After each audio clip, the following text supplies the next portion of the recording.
You never know which way the rhetoric is gonna go. Classic Conversations with Jae Tea and Lo. Classic Conversations with Jae Tea and Lo. You never know which way the rhetoric is gonna go. Classic Conversations with Jae Tea and Lo. You never know which way the rhetoric. Classic Conversations with Jae Tea and Lo. You never know which way the rhetoric is gonna go. It's Classic Conversations with Jae Tea and Lo. You never know which way the rhetoric is gonna go. Classic Conversations with Jae Tea and Lo. You never know which way the rhetoric is gonna go. It's Classic Conversations with Jae Tea and Lo. You never know which way the rhetoric is gonna go. Classic Conversations with Jae Tea and Lo.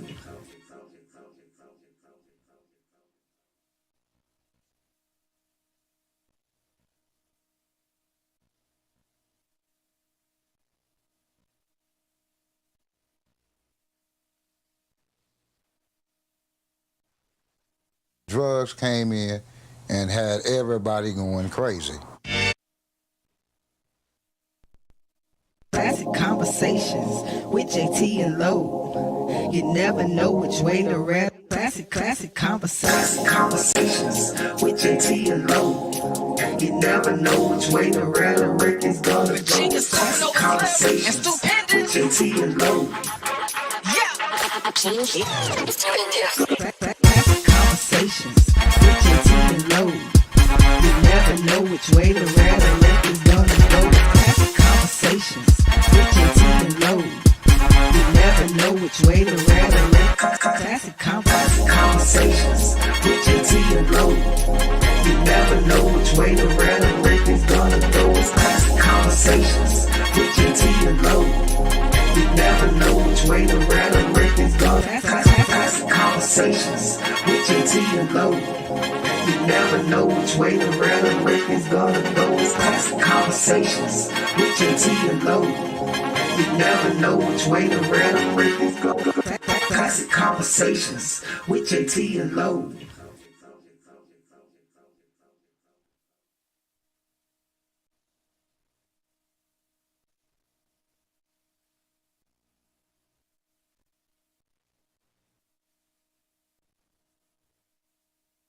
Classic Conversations with Jae Tea and Lo. You never know which way to rap. Classic Conversations with Jae Tea and Lo.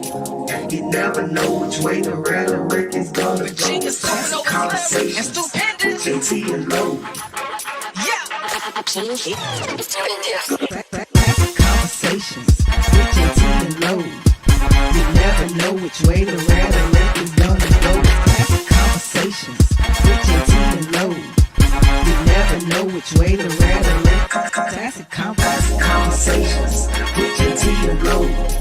You never know which way the rhetoric is gonna go. It's Classic Conversations with Jae Tea and Lo. You never know which way the rhetoric is gonna go. Classic Conversations with Jae Tea and Lo. You never know which way the rhetoric is gonna go. It's Classic Conversations with Jae Tea and Lo. You never know which way the rhetoric is gonna go. Classic Conversations with Jae Tea and Lo.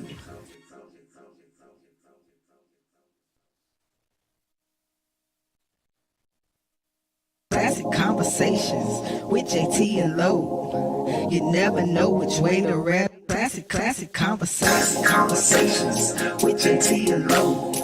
You never know which way the rhetoric is gonna go. Classic Conversations with Jae Tea and Lo. Classic Conversations with Jae Tea and Lo. You never know which way the rhetoric is gonna go. Classic Conversations with Jae Tea and Lo. You never know which way the rhetoric. Classic Conversations with Jae Tea and Lo. You never know which way the rhetoric is gonna go. It's Classic Conversations with Jae Tea and Lo. You never know which way the rhetoric is gonna go. Classic Conversations with Jae Tea and Lo. You never know which way the rhetoric is gonna go. It's classic conversations with Jae Tea and Lo. You never know which way the rhetoric is gonna go. Classic conversations with Jae Tea and Lo.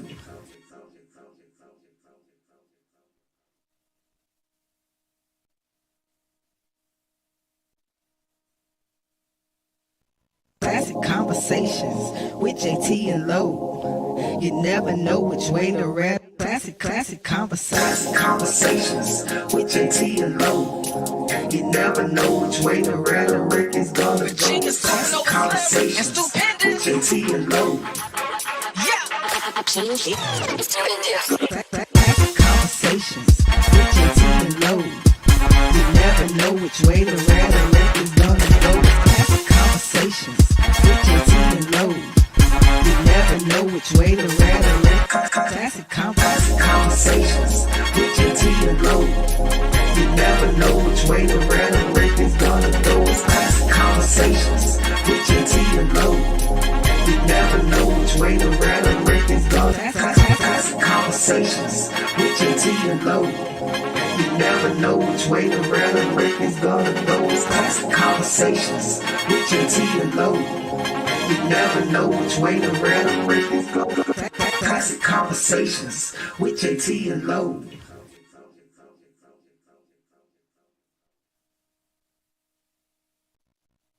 Classic conversations with Jae Tea and Lo. You never know which way to rap. Classic conversations with Jae Tea and Lo. You never know which way the rhetoric is gonna go. Classic conversations with Jae Tea and Lo. Classic conversations with Jae Tea and Lo.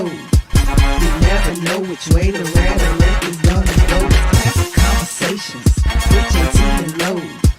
You never know which way the rhetoric. Classic conversations with Jae Tea and Lo. You never know which way the rhetoric is gonna go. It's classic conversations with Jae Tea and Lo. You never know which way the rhetoric is gonna go. Classic conversations with Jae Tea and Lo. You never know which way the rhetoric is gonna go. It's classic conversations with Jae Tea and Lo. You never know which way the rhetoric is gonna go.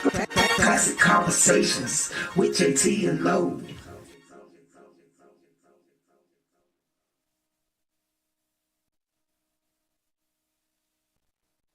Classic conversations with Jae Tea and Lo. You never know which way to rap. Classic conversations with Jae Tea and Lo.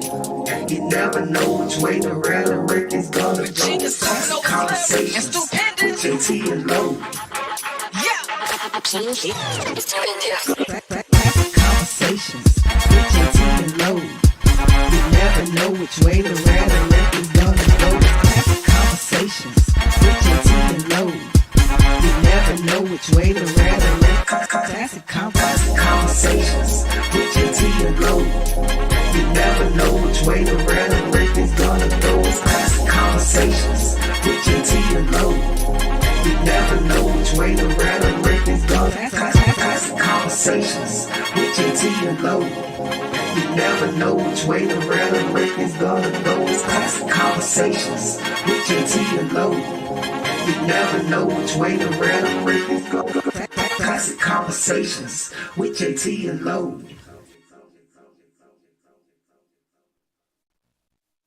Classic conversations with Jae Tea and Lo. You never know which way to rap. Classic conversations with Jae Tea and Lo. You never know which way the rhetoric is gonna go. Classic conversations with Jae Tea and Lo. Classic conversations with Jae Tea and Lo. You never know which way the rhetoric is gonna go. Classic conversations with Jae Tea and Lo. You never know which way the rhetoric. Classic conversations with Jae Tea and Lo. You never know which way the rhetoric is gonna go. It's classic conversations with Jae Tea and Lo. You never know which way the rhetoric is gonna go. Classic conversations with Jae Tea and Lo. and Lo. You never know which way the rhetoric is gonna go. It's Classic Conversations with Jae Tea and Lo. You never know which way the rhetoric is gonna go. Classic Conversations with Jae Tea and Lo.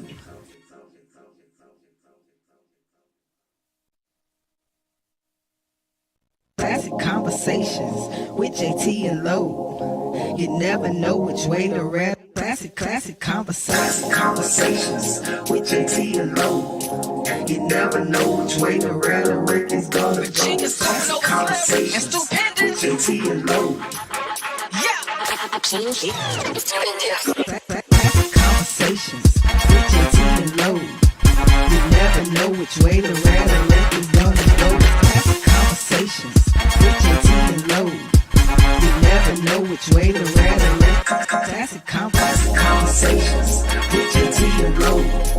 You never know which way the rhetoric is gonna go. Classic Conversations with Jae Tea and Lo. You never know which way the rhetoric is gonna go. Classic Conversations with Jae Tea and Lo. You never know which way the rhetoric is gonna go. Classic Conversations with Jae Tea and Lo. You never know which way the rhetoric is gonna go. Classic Conversations with Jae Tea and Lo.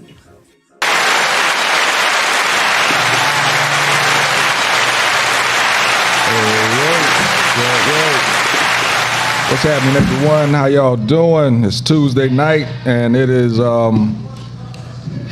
it's actually past that time, but it's about that time. Classic Conversations with Jae Tea and Lo. And that's a cop. Yeah, and as you can see, Asakop is down there getting his grub on. I'm gonna be honest, the reason we're late tonight is because of me. I'm actually moving. I was hungry, so when I got here, guess what? I ate. So yeah, so y'all I'm taking it this time. But listen, man, we got a great show tonight. The craziest thing is with Classic Conversations, we never really, we think we know what we're gonna talk about the following week, but then some stupid people do some stupid stuff, and so then we have to talk about what they did, the stupidity that they came out with. So this week we got some real current events that we're going to speak on. Make sure you give us a telephone call, 404-500-1605. Please hit those buttons, like, loves, hugs, all of them. If you want to frown at me, hit that too, because I need that, what is it, Lo? Say the word. Algorithm. To go up, so keep touching them buttons. So we're going to get going here, man. How was your weekend, Angelo? Had a really good weekend, brother. We had a lot of stuff going on here at the club. I want to first do a special shout out to our co-host, one of our co-hosts for the night, Ms. Vanetta Schofield, Jae Tea. I like to give credit where it's due. And this young lady had a Juneteenth celebration last week here at the world famous Uptown Comedy Corner. And I'm just gonna say, man, it was a phenomenal week. You know, to do one night is a challenge. To do 2 nights is serious, but to do 3 nights in a row is impressive. I'm gonna tell you, it's impressive. Because there's some heavy hitters that can't do 3 nights in a row on a promotion standpoint, man. And she did it, and she had very good crowds every night. You know what I mean? You know, she came in a couple nights. It wasn't as big as last night, but I was like, listen, you brought 50, 60 people out here on a Wednesday night. Right. You know what I mean? On a Tuesday, like, hey, this is very good. So I just want to shout you out, Vanetta. You did a great job. Very proud of it. I saw a lot of great things. Thank the you. Juneteenth celebration was wonderful, man. You had, and those are just the guests. I can't count how many comedians she had in the building. I mean, she had comedians over comedians over comedians every night. Some I've never seen before. Some are real good, man. She brought out, you know, Miss Tina Graham into the building, man. People don't know who Tina Graham is, man. She's a true OG. Yes. In this here game, you know what I mean, way back to the Def Comedy Jam days with Bob Sumner and Russell Simmons. So Tina Graham came back out here to support her and her event, which says a lot about it. So congratulations on that event. It was absolutely wonderful. And so that's how we started off the week. It was a great week. So I just want to shout her out to start it off. Nice, nice. Thank you. then Just doing my Carolina girl thing, Jae Tea. That's how we do. That's how we do. No doubt. And then this weekend, I had the brunch for my son, who's about to, fly his wings to West Point here in just a few short days now. Wow. It was officially 2-week Sunday, so he's under 2 weeks, man, and he's gonna be on his way to West Point, man. So we had a really nice brunch, really nice turnout, really good food. The food was really, really good, and we did it on the Avenue side. And man, if y'all see it, it's totally. Hey man, it looks good. I meant to say that, but I was eating so fast. First time I came in from that side, and I saw the sign. I was like, yo, the Avenue is up. Yeah. I've been telling people about it, but I didn't know the sign was up. So now that I know the sign is up, hey, y'all need to get down here. Well, not yet, but we're gonna let you know when to get down here. But we're coming in close. Anyway, I had a good week, man. No complaints at all. Super dope. As a cop, how you doing, brother? Excellent. And I want to shout out to Chef and the shrimp quesadillas. Excellent here. Last week, the brisket quesadillas were off the chain. You need to make that a permanent fixture on the menu. I mean, I ate my fingers last week, and I'm hey. I saw you licking The food fingers. is always good. Sweating this week, man. Sweating this week, boy. Eat so good The over food there. is always good. I tell you, I'm gonna have to get a side of wings on the way out. But food's always excellent. The comedy's always excellent. I want to say it again. I said it off camera. I want to say it on camera. You did a wonderful job. It's always great to see a sister doing her thing, and you did it. I mean, comedians, I heard them, they were arguing about they showed up and couldn't get a spot, and they said, well, I know her, and I like your professionalism. You didn't squeeze them in. You went with the people like you said you was, and that says a lot about you as a person. But everything was excellent. My personal life this weekend was excellent. One of my mares is pregnant. Wow. Yeah, so in a year's time, I'm gonna get a horse, a little colt. But on the non-farm shit, just enjoying life, getting ready, going on another vacation. Gonna hit up Cartagena. Who? Cartagena, Colombia. Oh, really? Yeah. Oh, man. Yeah, Okay. get down to Colombia. So I'll bring y'all some cigars and shit, because I don't That's smoke. how retired life is supposed to be. Yeah. So enjoying it. I'm going over there to experience Latin culture and eat food and climb mountains and shit like that. All right. Come on, man. All right. Ain't shade. Tell me next time making a trip, man. Give me some heads up, man. I like to fly.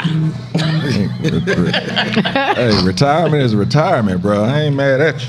Boy, I still got my Bluetooth on, but I told you, man. It's been a crazy day. Crazy day. So, I mean, I don't know if I should ask how it went. I kind of heard about it already, but go ahead and brag on yourself a little bit, young lady. No. I'm going to brag on the comics. I did it for the comics. I did it to bring everybody together, and it just connecting people is a passion of mine, and that's something that, to bring about 47 comedians, some of them had never met. Some of them, like Rita Brent just shouted me out on her story. She's one of the writers on Charlamagne Tha God's show, and she had never been a part of a panel or something that was put together like that. So the comedians got a lot of education, and they're still connecting. So Nice. I'm just excited about what was brought together. So I've just been relishing in that and trying to catch up on some sleep. That's all I've really been doing, and planning next steps. My brand, Funny Honeys, that put together the event, turns 5 in August. So just gearing up to the next. You gotta stay on the grind. So I'm just getting ready for the next thing, and excited about moving forward and doing some work with Uptown continuously. And let's go. Good deal. Well, She got some good press, too, man. She was on Good Day Atlanta. hey, man. Yeah, man. Yeah, I was on good day. So the saw that. I was the like, wait. bragging part is, I will just say, and I'll always leave it with a note of progression, right? Like, everybody, no matter what you're doing, you got to do it and do it better than you did it before. Right. You can't be stagnant. And for it to be my second year at my festival last year, I rented a private venue. I did get press last year. I was on Good Day Atlanta. I was on the virtual Fox 5. I did a Zoom interview last year, renting a private venue. And this year, we were at the world famous Uptown, and I was live and in studio, and it's one thing to say that. It's one thing to, I'm going to do a festival this year and last year, but it's about the progression. So I pushed myself, and I'm going to push myself for next year, and we'll see what we're going to be for that. So. Hey, listen. It's one of my mottos that I live with. It's actually here. A tattoo. The whole motto is not there, but the tattoo is the biggest room in the world is the room for improvement. Mm-hmm. And as you said, as long as you're doing it to improve each time, ain't nothing you can say. You did what you were supposed to do. So congratulations again. I apologize. I didn't want to make it, but when I tell you, I didn't think that I could have a move of hell again. Mm-hmm. That changed. It was a move from hell, and I'm actually still moving. But before that, I have to say this. We talked about Father's Days and Father Day gifts. Yes. Last week I couldn't be here because of the move, packing and everything. But I have to give my wife a shout out. I don't know if she was looking at the show, if she was listening or whatever. But we was actually at a buddy of mine's house and talking about this new grill, the pellet grill, and she basically said, all right, you know what, happy Father's Day. We're going to go get the grill for you. So, shout out to the wife for giving me a new grill for Father's Day. How about that? Even though, again, I'll be cooking food for her on it. But, I'll take that. I'll take that. So shout out to her for that. Like I said, the weekend, just been moving into the new crib. Hadn't been able to really enjoy the new house yet because I'm still cleaning the old house and bringing stuff over, small things, because how that meter keep going when the movers start taking their time, getting slow. I had to tell them, don't worry about that. I'll come back and get it. Shout out to one of my homies, Mr. Todd Vic. Hey, he looked out, came out with his truck. We picked some stuff up, took it back to the house. So shout out to you, bro. I promise you, this dude lives all the way in Lithonia. He drove from there all the way to Cobb County 2 times over the weekend to help me move stuff. Good man, good man. What? Better man than me. When I asked him, he kept saying, bro, let me know if I could. I said, he ain't gonna do it once I say it. But he actually did it. He did it twice. So, yeah. Shout out to him, man. Good dude right there. Good dude. I'm set to say hello to everybody. What's up, Unc? He ain't chimed in a while. And and number one fan been telling me about Rita Brent for a while. She want to make sure I mention that. So it was good to actually see her in person. That was nice. Cool. That's awesome. Yeah, Rita's a favorite, man. Everybody loves Rita. Yeah, she was just with Cedric the Entertainer this past weekend, and yeah, she's on the rise. She works with Ricky Smiley and Cedric the Entertainer on the regular. Mississippi. That's where she's from. Yeah. So listen, I brought this out, man. My package just came today, right? Okay. So I said I was gonna bring it to the podcast to break it off. If you watch Shannon Sharp's show, Undisputed, he has his own cognac he created called Le Portier, named after his grandmother. So I got my own bottle sent to me. Shannon Sharp Le Portier, the Shay cognac. So I'm gonna break it out for the podcast, give everybody a shot. And this is not gonna be every week. Hey, it only gotta be here 1 week. just for the record. That is nice. Dead Soldier, I'm gonna call Dead Soldier on that one, man. We gotta finish. But for my classic conversations with Jae Tea and Lo, and that's a call. we will do a shot. Oh, of Le Portier. snap. You know what I mean? Shots. He said Oh, snap. Malcolm will grab some cups, man, so we'll do that today. You know what I mean? Wow. I ain't even opened it up. Look, I ain't even opened it up yet, man. Just Wow. Yeah, that Okay. plastic Ain't we real tight on special? it. Ain't we Look special? how they shipped it, Joker. Look how they shipped it, man. It's the packaging for promise you, I me. thought it That was was a really- Shipped it there, I right? thought Yeah. it So was what's the retail on it? What's the retail on it? Gotta I look thought it was a gun. They want to pick up a bottle. You gotta go online. You can't even get it. You gotta go online to buy it. Damn. They don't even sell it in the stores. That's a little too exclusive. Oh yeah, we got I'll let you know. I gotta be in a good mood to order some shit online. with that tag Shannon on that. That's what he said too. Yeah. Said, make sure you tag. Yeah. So we're gonna definitely take a picture and tag on it.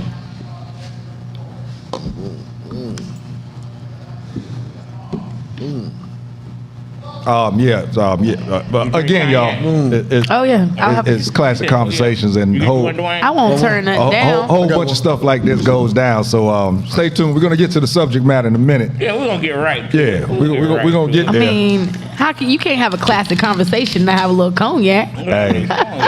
Yeah. My whole gym appointment in the morning just got canceled. Ooh. Just got canceled. I mean, Well, but you all- moving That's anyway. what I'm saying. All the moving I've been doing, I lost a little weight. I'm doing all Yeah. right. Doing all right. Gonna throw with a shot. Shot. All right, there you go. Yeah, I'm gonna let you pour There that. you go. You can just give me a little baby corner, just a little swig. We want to get a shot first, then let you drink it. You know, Just a gotta little get sweet. shot first. Boom. She said, boom. Wait. Everybody got a shot. I got a dab. Even our engineers drink Oh, look down at here. him. Look at him. Look at him. I'm just fucking with you. Lord. He get a little shrimp quesadilla in him and then Yeah, man. Oh, you ain't been on the show when I get lit now. You. All right, Dwayne, take a picture of this, man. I'm gonna send it to Shannon. Let him know about Classic Conversations. Yes, If we sir. take a shot of his joint, you know what I mean? hey. There we go, y'all. Salud, Classic Salud. Conversations. Yes. Conversation. Good times, good people. And then we're gonna get right. We need a shot going to this show anyway.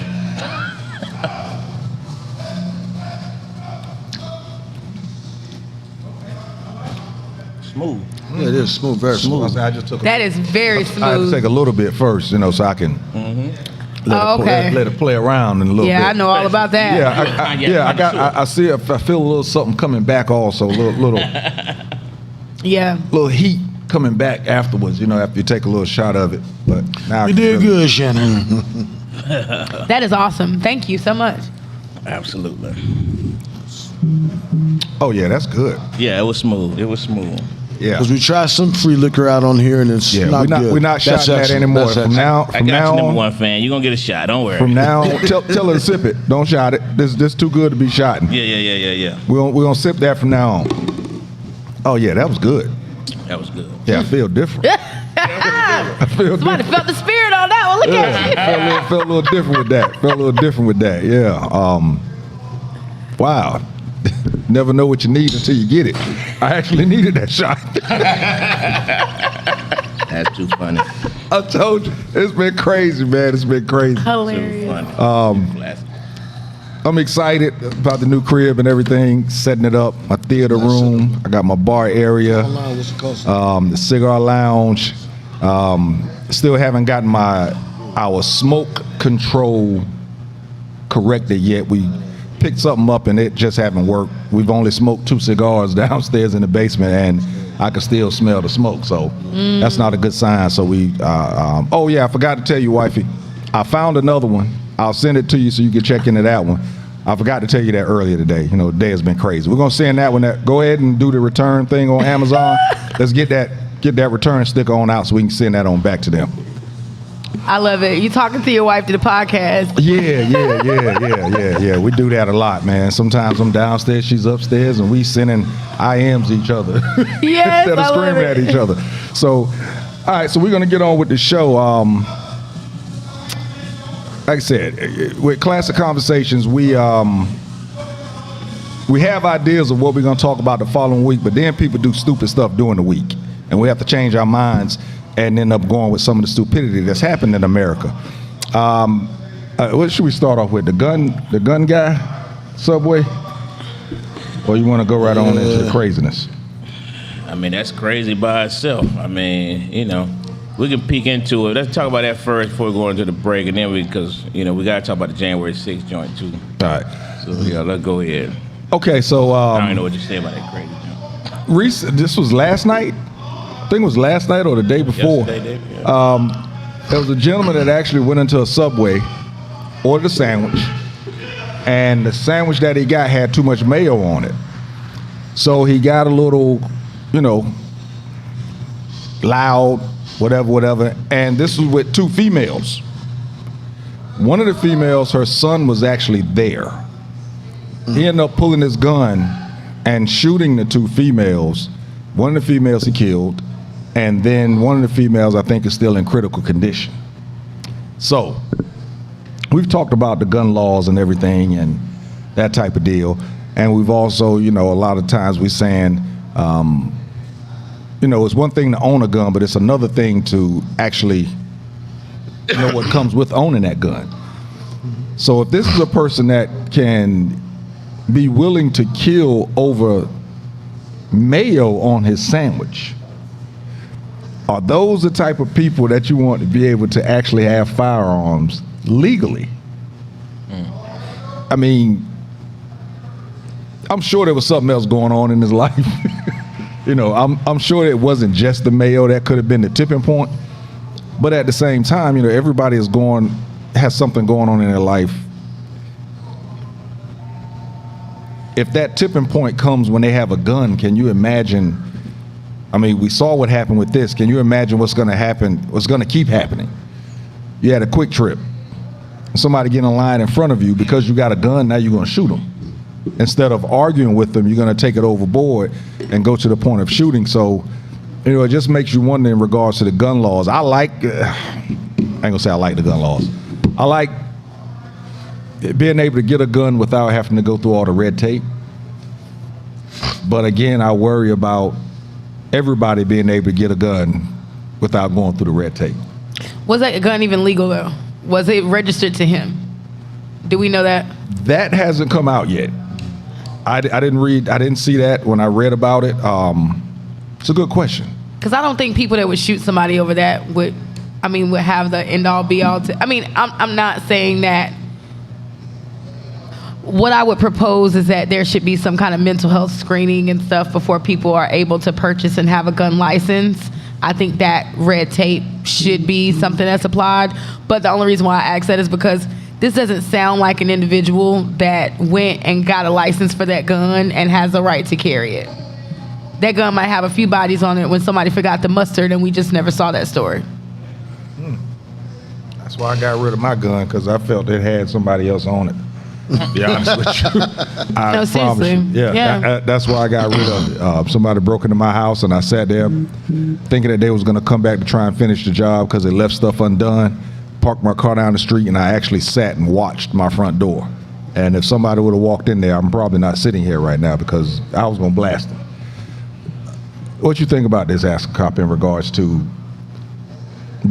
what she was saying in regards to the mental health screen? And I know that's hard to do. Well, there's HIPAA laws involved, and I just think there should be a get out of jail free card for a psychiatrist that comes forward and reports, because it's one of those situations where more and more people have firearms and they're doing sad things. And I think until we act as a nation, and this is something that crosses color lines, because for every black person that kills 2 people or shoots 1 guy, there's white people that kill 4 and 5 at a time. And there's, everybody. It's just not something. And then you look at the domestic violence where firearms are involved. You have people getting robbed. I really think from a revisionist standpoint, I'm 100% for the right to bear arms. But I think it's gotten to a point now where we're saturated with weapons, and it's like everything else in America right now, and it affects the African American community more because we jump on bandwagons. But I think right now it's become fashionable to own a firearm, and people own them. When I've had partners of mine say, "Man, I just got it." And I know, I don't dress them down on it, and probably I should have, because I know they're responsible people, but that's the most asinine reason to buy a firearm. Because everybody else did, I got one. And then it's like you haven't, most people, I legitimately know, because you know how I press people on stuff. But the vast majority of people I know that are outside of hunting buddies, outside of law enforcement, outside of Marine Corps buddies, outside of my family, most of them have firearms. And I'm not talking about females. I'm talking about, and it shouldn't be sexist, but this is sexist, but I'm gonna be sexist. I know a lot of males that own firearms that have never fired it. I know people that have firearms that only fire their gun on the 4th of July. Okay, and those are wrong reasons to do it. I got a buddy that emptied a 357 in his yard trying to kill a snake. Snake still crawled off. He bitched up and wouldn't kill it with a hoe. So, I just think it's something, and I was always far right on this, but I think the travesties that have been occurring, they're only going to continue because there's no common sense involved in our gun laws. Everywhere else, you have to take classes prior to being allowed to purchase a firearm. I'm even down with that now, to be honest with you. Yeah. If a person hasn't served in the military, hasn't served in law enforcement, I really do think everybody should be required to take a skills test. You got to pass a skills test that's independent of any firearms dealership. So it can't be one of those, if you buy here, we got you, because that's going to happen. But it's just sad. And I think a lot of people, you're not even talking about the member. I talked to a buddy down at Grady, and she said that there's been an increase in the number of wounds from accidental discharges, ADs, and that's when somebody's either clearing a weapon, cleaning a weapon, handling a weapon, and they call it accidental discharges, which is bullshit. Anytime a gun goes off, a modern firearm goes off, it's your fault. Because all modern firearms, to the T almost, unless you get into matched firearms, which is, I don't want to get on all that, but most firearms have a floating firing pin. So I can literally take my Glock and throw it up in the air right now. I'm not going to do it because I want to knock my sights off. It hits the ground. It's not going to go off. The only way that gun is going to go off if you put your finger in the trigger guard and pull back on the trigger. Right. But, I remember before I left Zone 1, they had people shooting holes in the roof. And it happens quite often because they put the gun down in the seat, it slides down in the seat. They go to pulling on it, they grab the trigger, boom, they shoot the back seat or shoot the roof. It happens all the time, but I think there should be a mandatory waiting period. I know you said earlier you want to be able to get your gun. I don't agree with that anymore because from what I'm seeing, I want to believe in humanity. And I think if people have a cooling off period where, I could be mad as hell at you, Lo, and I don't own a gun, I said, I'm gonna kill him. And I drive by and see a gun, so I'm gonna go in there, I'm gonna kill those ass. I park and I jump out and I run in there. And they said, Mr. Lewis, you gotta wait 5 days. Okay, that first hour, that was your ass. But about that fourth or fifth hour, I said, damn, man, me and little boys and shit. Damn, shit. Quesadillas is good as this spot. They finally put my name on the show. I said, I can't kill him. And then you live. No, but taking the jokes out of it, I really think that it's something that you should, they should get incorporated in. Have a cooling off period of a minimum of 5 days before you can purchase a firearm. And then you have a training class and have firearm experts, not firearm dealers, come up with a simple shooting course, maybe a 10-round course where you have a man-sized target that you have to be able to hit 8 out of 10 times. So that's going to require some proficiency with a firearm, and it's also going to give you more confidence with a firearm because we could have some police officers call in right now, and they'll tell you the number of people that pull a firearm and they want to scare people with it. Take the firearm, pistol whoop them with it, or shoot them with their own firearm. And there's a lot of people in Atlanta that get robbed and have firearms, and the first thing people say, man, you had a firearm, what happened? And at first they're like, man, I ain't get a chance. But when you pull them to the side, you know what most of them are saying? Man, I just didn't want to shoot nobody. At the end of the day. Well, not being funny, but if you haven't came to grips and had a conversation with yourself about taking a life, because there's no such thing as pull a firearm to wound somebody, pull a firearm to scare somebody, because now you've opened up the avenue of the other person outgunning. I really believe that if you haven't had that meeting, and maybe in the classes that they go into it, they show actual firearm wounds, they show the aftermath, they show people in wheelchairs, so people actually know what happens with firearms. And I call to your people like Tyler Perry. I think he would do it, but make be more realistic. They want to be realistic with everything sexual.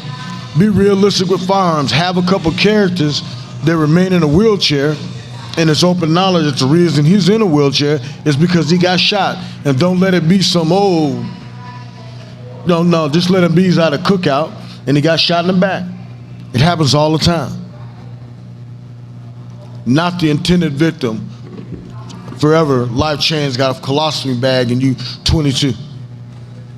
So like I said, I won't keep on going on about it, but I think there should be a mandatory waiting period and training required before you're able to apply for a firearms license. That the governor just lost his fucking mind, because what the governor did when he allowed everybody without a license to conceal carry, it made it to the point where if an officer has gone to an ATF, there's an ATF concealed carry course that doesn't teach you how to carry, it teaches you how to identify people that are carrying. And you go to that course, and now, I mean, if it walks, it waddles, and it quacks, it's a fucking duck. So if you're out at 3 o'clock in the morning in certain areas of crime, town where there's a lot of gun violence, and you look and you see 3 males wearing all black, driving in a car, sitting somewhere, and you want to approach them because of the high crime area and what occurs there, and one of them gets out and he walks in and you see that he's in a jacket and you see the sag or you see the person. One thing people do, I worked Fusion for years and did surveillance. Anytime somebody that's not used to carrying a firearm has one in their waistband, they're constantly finger fucking. Excuse me. They're constantly position it to make sure the gun is seated right, to make sure nobody else can see it, pulling their shirt down. Things that are like that are telltale signs that somebody's carrying a concealed weapon. Now, what the governor's done is made it so that in inside itself, with no prior knowledge of that individual, you can't look at somebody. Why do you think they make people when they buy cigarettes or liquor show a driver's license? Right. I ain't gonna keep going on about it, and then he keeps going on about it. Yeah, I'm sorry, but no, it's something I'm passionate about, but Of they course. do need to affect those changes. I'm gonna just give you the light so everybody else can talk a little bit on the podcast. Okay, too. go ahead. Y'all, On that I'm topic, gonna go up there yeah. and I'm gonna flash the light with it for you. One comment from my man Lord. Hilarious. Yeah, Lord That's pretty hilarious. much said the same thing you were saying. He said, you indeed have critically insane people in this world. With this being said, the right to bear a firearm is at a high demand and will continue to increase. He said, therefore, how do we correct the problem? Insane people can become sane, and some can become insane, meaning the situation, events, and circumstances can change the mindsets of an individual. Pretty much just what you was talking about in regards to going somewhere, getting mad at somebody, now wanting to go get a firearm because you want to kill them. Yeah. He says, so he feel that we must first start with the racial issues, social injustice, and require all individuals who purchase a weapon to attend a course, period. So he was saying pretty much the same thing that you were saying. He's retired Marine Corps, 20, 25 years. Which one was it, Jordan? Yeah, so he knows something about that. Now, one thing that you said that it was interesting because, we as black people, I've always said we're fabulous people, and we follow trends. And you said that, I'm gonna pose this to you, Angelo. He said that a lot of people are purchasing guns now because it's almost like a fashionable thing to do. Mm-hmm. Would you say that that's something that's pushing this thing, the agenda? Yeah, I think that's 100% accurate. It's the fashionable thing to do. It's and it goes. Uncle just said it, made a statement. He said the right to carry has been abused by frightened. I won't use the word he used, but frightened white people for decades. Mm-hmm. To white men, a gun is substitute for their penis. State allowed firearms with zero training. That is insane, and that is insane. And that's one thing that, as the cop said, I think 100% is accurate. There should be some type of training to own a firearm. To just be able to go buy weapons, at random, But a lot of people, and just be honest, more white people than others, than anybody else, they not only buy the most firearms, but they build them, and they circumvent the purchasing of them by going to them gun shows and just ordering the parts. Right. You know, they just order the parts You can build an AR and from the ground up. build it right there without no problem. You know what I mean? But it's definitely fashionable. You know, I mean, you can see that just by the, you know, a year ago, was it a full year ago? You know, you couldn't even go to the store and buy ammunition. All the ammunition was sold out. You know what I mean? A lot of weapons, you know, so it was going through that phase. And a lot of it is, you know, the hot thing to do, the fashionable thing to do. I mean, they were doing some specials, man. I mean, they had some specials, man. Whatever, I don't remember what holiday it was not too long ago, man. But it was, I mean, you get an AR, 2 ARs, yeah. Like, yeah, it was under $2,000. 2 ARs, a shotgun, and a pistol for under $2,000, man. For under $2,000. Wow. You know what I mean? And jokers buying it with zero training, zero experience. Wait. Hold on. Oh no, true story. This was a special. Special. Yeah. So it. Yeah. Yeah. For $2,000, you walk out there with your own little arsenal.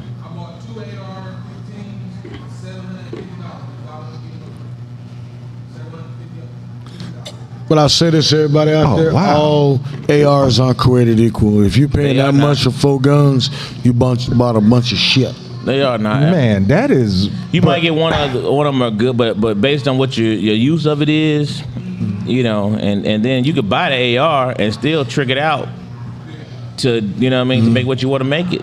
So, you know, but That's crazy, bro.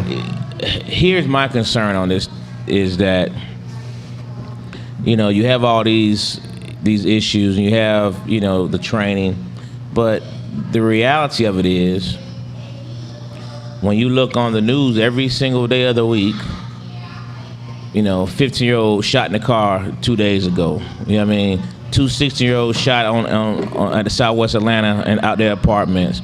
22-year-old shot at Georgia State apartments today. You know what I mean? I mean, it's just, you know what I mean? Last week they had 7 shootings in the span of 20 minutes. All of them were separate. You know, all of them were separate incidents. Unfortunately, these aren't the people that's going to the gun show, the gun store, and buying legal weapons. You know what I'm saying? Those shootings aren't by purchases. Yeah. These are, you know, these weapons are being stolen, what have you. Right. Yeah. And these kids out here shooting like, you know, like it's a real live Call of Duty. You know what I mean? They're shooting, you know, as if these bodies are gonna respawn. You know what I mean? These folks are dying every single day, and none of them are by, you know, the people that we're talking about. You know what I'm saying? And you know, and I just it's just a sad commentary right now of where we are, you know, in our communities, you know, and I guess, you know, people, it's like the phase that Atlanta's going through now looks like the phase that some of the other people had been going through. You know what I mean? I mean, you know, but people, you know, you just retired police officer. You know, I can never recall shootings at this rapid rate. And outside the areas where you would expect, you know, shootings to occur. Yeah, because Now I they happen mean, but everywhere. think about Florida, y'all. Like, I mean, if you look up Florida man, there's a running joke, Florida man, and put in your birth date, and you can Google anything gonna come up. And when my first business that I opened was in Florida, West Palm Beach. That in the People magazine, there were 3 tragedies that happened in Florida. One of them was a man shooting an unarmed person in their backyard with a rifle. Just shooting someone in their backyard. So there are things that have been happening in the gun laws, and I'm not saying that it's not running rampant in Atlanta and that things aren't happening. I'm thinking that everything is mirroring society and that it's just this blind eye to things that need to be regulated, but you want to regulate a woman's body. Which goes into the next topic, because I was trying my best not to lead into that. I'm sorry. No. Because it's Great. so easy. But it's, Because yeah, but, it's you like, know. it's like, how can you be so focused here and let that go. So I feel you. But before we do that, man, let's take a 2-minute break. Cause we're gonna no. You did the right thing. Yeah, Cause we're gonna segue right into that.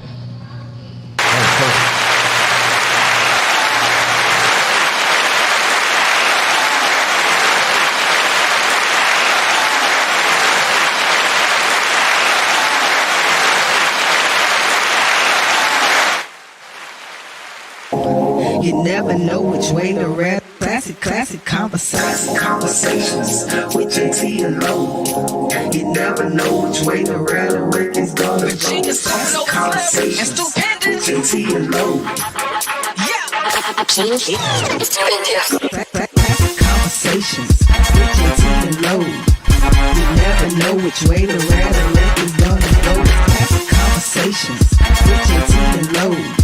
You never know which way to rhetoric. Classic conversations with Jae Tea and Lo. You never know which way the rhetoric is gonna go. Classic conversations with Jae Tea and Lo. You never know which way the rhetoric is gonna go. Classic conversations with Jae Tea and Lo. You never know which way the rhetoric is gonna go. Classic conversations with Jae Tea and Lo. You never know which way the rhetoric is going. Classic conversations with Jae Tea and Lo.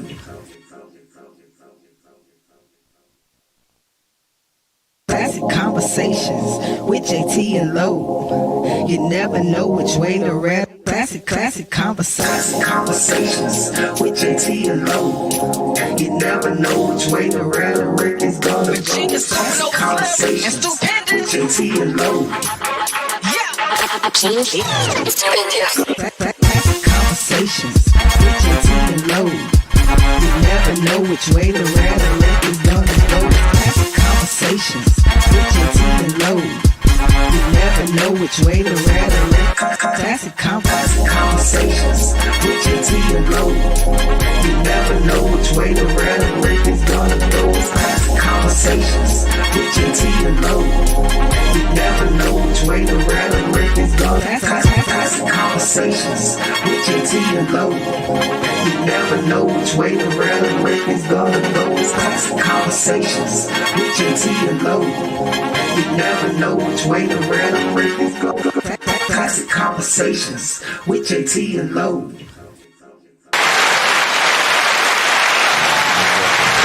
All you libertarians. What's going on, people? We are back. Classic Conversations with Jae Tea and Lo, and That's a car. yep, he's getting there. He was on time earlier because, he was eating and everything, so now he's getting back to normal. A little off track, but he right there. We're about to slide into this other topic, but my man Jordan, and correction, he did 26 years of service, retired Marine Corps, so appreciate your service, my guy. Double dog. Yeah, he said he agreed with what the Marine said, simplify. There you go, baby. That's what I'm talking about. Friend out there. Got a friend. One. Somebody likes me. But no, he said that Baltimore has had 47 murders this month. Black on black crime.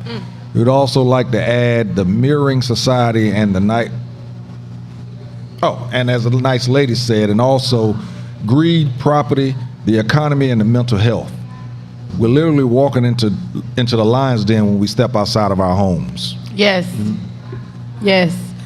I mean, and mental health is such a big thing, and it's something to say because, I always say, I used to be a waitress, right? And that is so telling with people and their mental health and their situations and where they're at because, white people, nice families, got money, disposable income. They ain't worried about what they can order.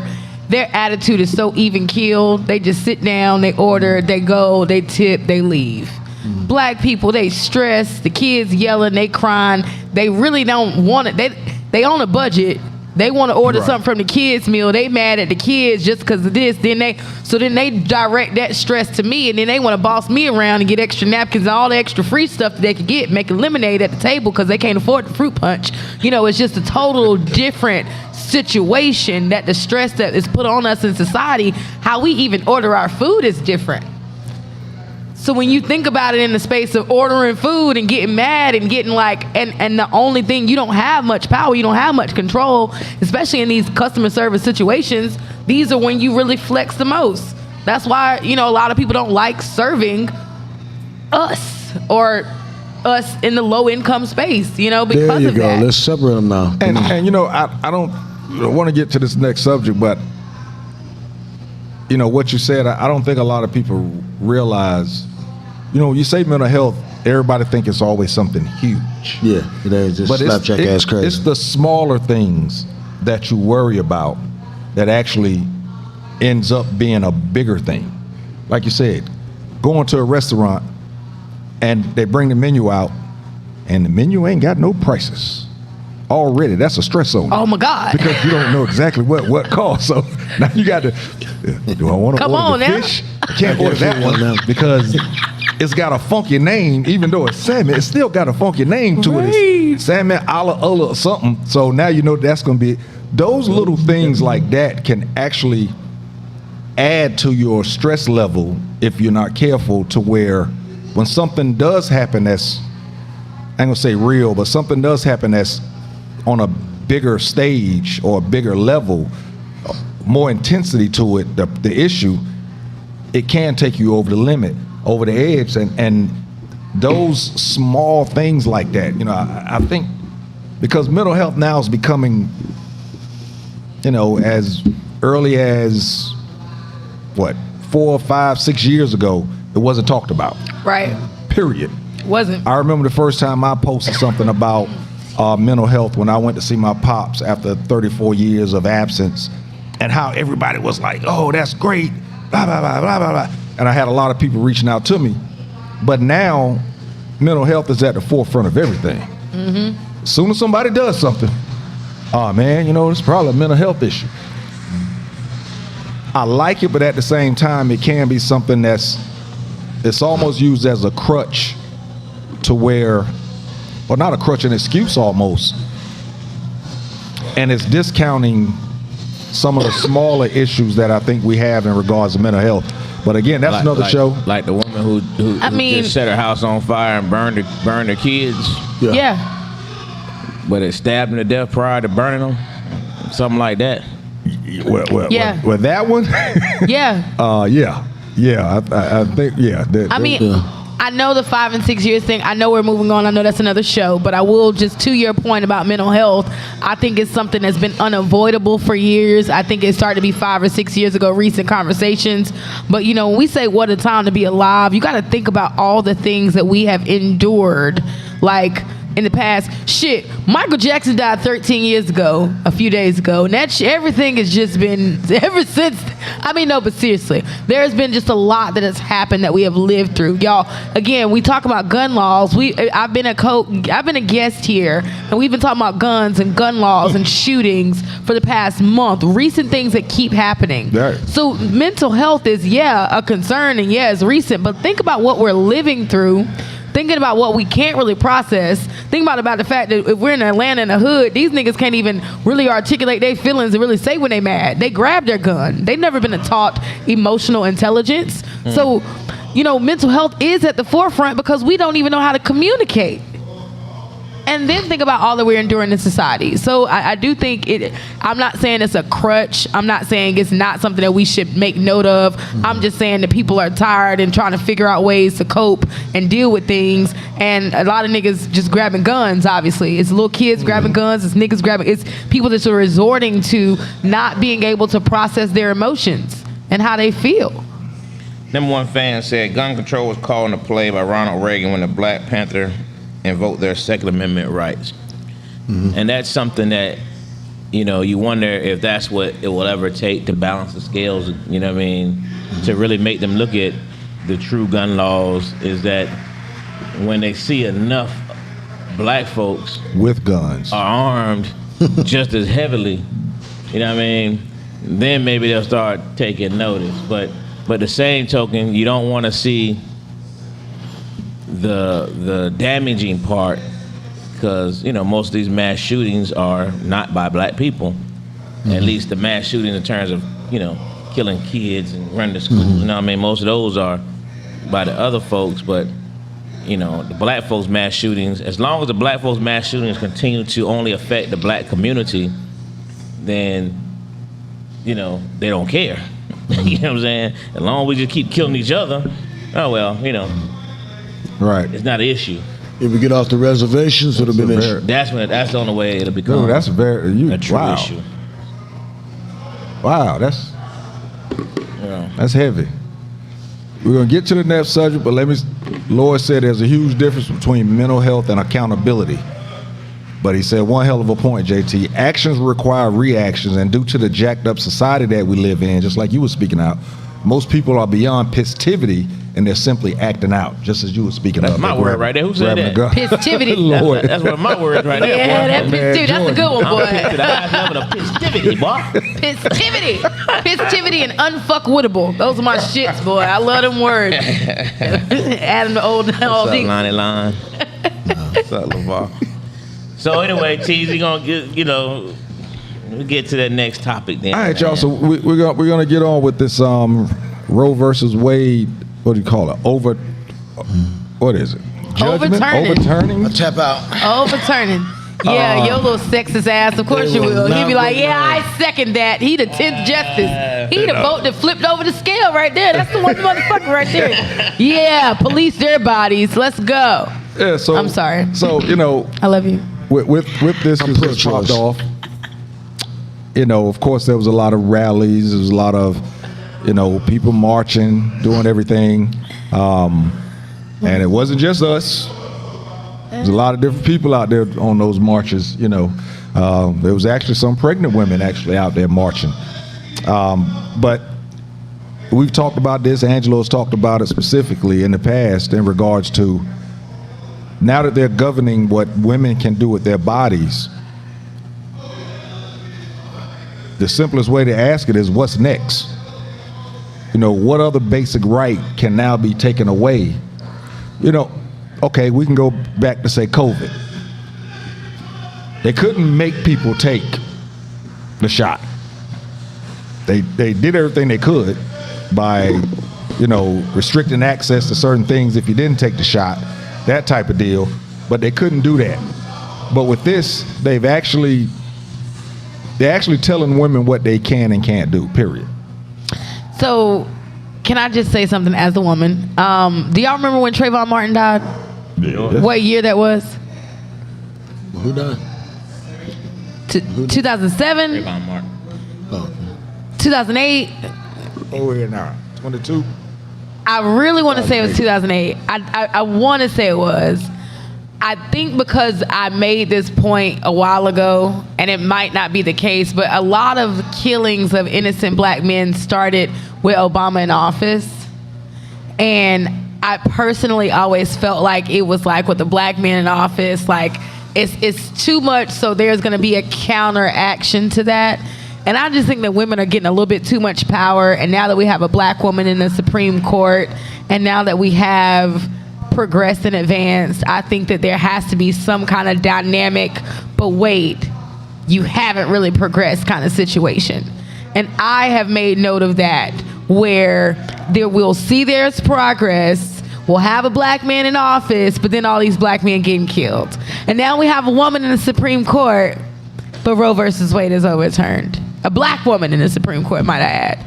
So that's just my take on. Of course, I'm very different in the way I see things, and I have a different perspective. But I always see it as like, okay, we're gonna take some steps forward, so we're gonna ensure that you feel that you take some steps back. And to be honest, I don't really tap into a lot of what's going on in the cultural and topical things, and I know that we should be very tapped into it, but that doesn't necessarily affect me and what I do and how I am as an actor, because I think that ultimately it's a thing that wants to discourage us. There are still places that abortion is legal, you know, in America. There are still places women can get abortions. I think that there's an attack on us, and I think that every time that we, as a people, as an entity, step forward, there's a thing that wants to pull us back. I think it's all about the mindset and what you view and how you let it. And me personally, I'm not going to let that take away the progress that women have made and the strides that we have done, because I think that that's what that was meant to do. make us feel like the last 40 years or the past like 19 Roe versus Wade. They want to take away that moment, and I'm not gonna let that happen. So let me counter that a little bit. So, what do you say to the fact that the number of women who are completely in support of it, and it's quite a few who are 100% in support of it, and then you have to ask yourself, well, why are they in support? For example, the one woman that you tagged today in the post, Jae Tea, who basically, feel like too many white babies are being killed, and they need to continue to build the white culture, and they're being killed through abortions. And then you have that, whatever you want to call her, Marjorie Taylor Greene, who celebrated the passing of it, saying because it's the godly thing to do. Huh? Say it one more time. Oh, a victory for white America. For white America. Yeah, So and these are females. of course. So how does that entail in terms of bringing the female down when these females are pushing this agenda? I mean, I will definitely say, just like there are, in every left and right and all these wings and stuff, there are different ideologies, right? But ultimately, we're talking about the freedom and the right and the choice that women have in general. And I'm saying that our freedom is being attacked in this space. I'm saying that we should, freedom? yes, and we shouldn't feel that advancement. And because of that, they want us to not feel that. My point being made about the Black Supreme Court justice and the advancement for women as a race and Black women and any kind of. So that's my point to that. Now, there's always going to be some people who are brainwashed, who have grown their ideologies that they have. These women have probably grown up in very Christian households. They have very different backgrounds. They're not progressive women. They're submissive women who are under a certain. So you're saying the only person that can possibly agree with it is a submissive female? No, I'm saying that there are some women who are just in a space that aren't in terms of progress. This is what we're talking about. So, the woman's right to choose having an abortion or not having an abortion. That we're talking about the right to choice. We're talking about freedom. We're talking about sovereignty over our bodies. There are women who believe that their body is their man's and that their body belongs to God, and there are other things that they don't have the right. There are still women who have that upbringing and have that choice, and those are probably the women that you love. Have to chime in. Those are the probably women that you really like. Those are probably women that you really like right there. Nah. However, I call bullshit on that, but I'll say okay. Go ahead and finish. I'm just, that's our little joke anyway because of how you are. But my point, you're not going to dismiss the fact that what I'm saying is in my point, okay? My point is there's been an attack on the advancement of the right for women to choose and the freedom that women have. That's what Roe versus Wade being overturned is saying. And to your point, Angelo, what you're saying and to play devil's advocate on that, there are probably 20, 30, if we're talking about percentages of women, there's a huge chunk of women that are still very happy, that are still in line with this and still have the ideology of believing that abortion is wrong. There are women that believe that. There are people that voted. So that's why we have this situation. That's why we're in this place in the first place. And they're using the Bible and the Christian beliefs to support it, but this is the same Bible and Christian beliefs that they supported slavery with. Of course. But it Mm-hmm. also says in the Bible, when someone hits you, you turn the other cheek. That doesn't really literally mean that. The Bible, we can get into a whole nother situation about the Bible being something that what people interpret, you know what I mean? Right. No. And that's why we're here too, That's what these women are using as their rationale. Of course. Of saying this is, the right thing to do. Can I add something to that now? Wait, Go ahead. In regards to the Just don't make it 5 minutes, sir. I mean, what you said earlier, that this was a way that she felt that too many white babies were being erased because of abortion. Mm-hmm. I actually took it a different way. I thought she was basically saying that there was too many Black women that was having abortions and they couldn't. They wanted it, that she actually wanted more black people around. This is way out there now, but they wanted more black people around to serve. No, they don't. They were. No, that shit was with the shit with Trump. She was It'd straight. be easier for them to Yeah. take over the rest of them. Now, the only thing I will say, for one, let me start off before I get slain on this one. I'm 100% pro-choice, but I don't like the way everybody's painted with the same brush on that. There's some people that have a stricter interpretation of the Bible, that are progressive, that just truly believe that conception starts when the egg is fertilized, and there's different opinions on it. That's not, I just believe in this. I do have my own opinions. I've never aborted a child, nor would I, but I believe in a woman's right to make her own choice, but I also believe in people's right to be against it. That's what makes America great. You can have a counter opinion on it.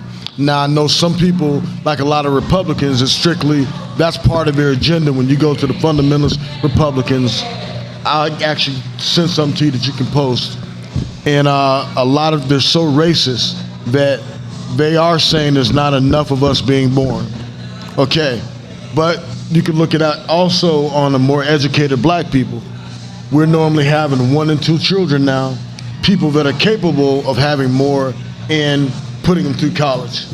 So, Yeah. I mean, can I just say this the real only quick? thing I will say this, and I'll leave it. I just don't want to paint everybody, because I have a couple relatives that are real fundamentalist Christians, and they're in no way, shape, or imagination Republicans, and they are against abortions. And I don't think we can just slam everybody just because you believe when you believe conception occurs, if that's your right also.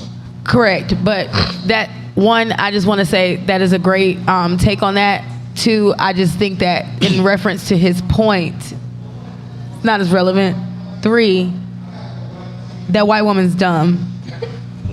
No argument here. Yeah. Because what I just did was I looked up the percentage of abortions by race, and if she's saying that they're saving the white race, what it would, in order to say that and that to be a thing, it would have to be more percentages of white women getting abortions, and they're more black in terms of abortion and percentages. There are more black women getting abortions. But see, that's not what she's saying. What she's saying, it goes back to fundamentalist Aryan race culture. What they believe in, I did an investigation on them. What they believe is there's not enough of them being born, and they believe that they're being forced out. That I think it was the Yale or Harvard scientists that came out and said by a certain year, most of the whole world will be of No, mixed I race. said that on a previous podcast a few weeks ago, that we are moving towards not having and that was by 2051. There's going to be 51% minorities and 49% white. So that was the statistic. And that's what they're trying to struggle. That's what they're fighting against. That's again, where the racism comes what from. I'm saying about her being stupid is, if there are more percentages, if there are more black or minorities getting abortions than white women, then if we make abortions or ban abortions, there are going to be more minority babies being born. We're not really concerned about that because we consume each other. What she's trying to do is make a foothold for pure Aryan babies. It's just like Hitler coming back but putting a new mask on. That's the new Republican Party. Yeah, I mean, I get that, but still, it's about population, and it's about, here's the thing. Every time we talk about race, guns, or anything of that sort, I speak about the unifying of people.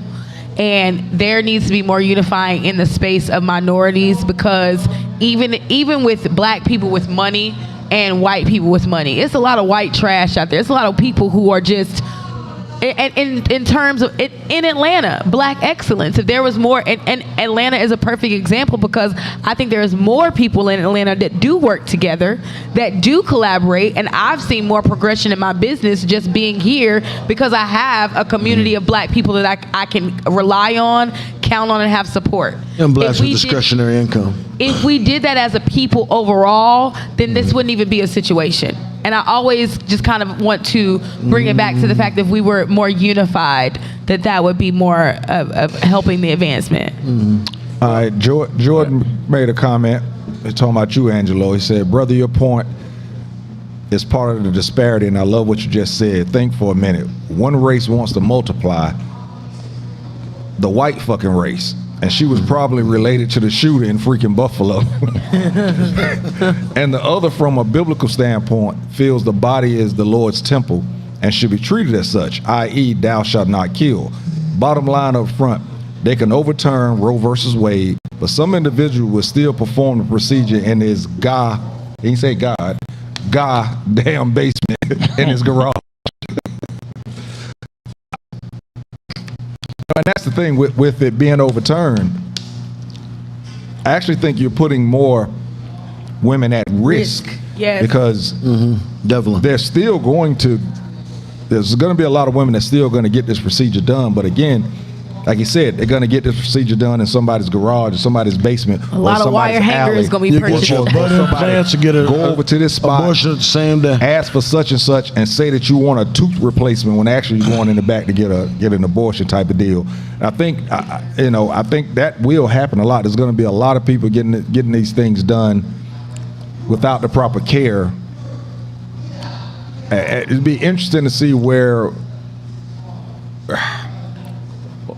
it's not going to be reported as much, I don't think, but if it is, it would be interesting to see what the reports are within the next 2 to 4 years. Of course. To see how many women ended up going to the emergency room because of their hemorrhaging inside. And complications from all that type of stuff. a wire hanger, Yeah. for sure. And I think it's also going to affect minorities at a staggering difference, because you got to look at what's going to happen. Everybody's going to flee to Canada to have abortions. They're going to go to Mexico, and they're going to go to any other Latin American country that will perform them. But what's going to happen in America, I really don't think it's going to affect anybody with money. The underclass, and I'm thinking about us, that's who it's going to affect, because you're going to have a lot of babies. You think we have issues with child abuse now, and DFACS is full to the hilt. They can't take any more black babies. And now you're going to force somebody that's clearly said she doesn't want a baby to have a baby, but then you're going to hold her accountable for all her actions. Not even that. The rape victims. Let's talk about that. Like, That's what not I'm gonna get into next. There's like no the exception. rape. I Yeah, apologize. they've had I to don't. pass Angelo, I anytime don't know those your run of rules- show. I apologize.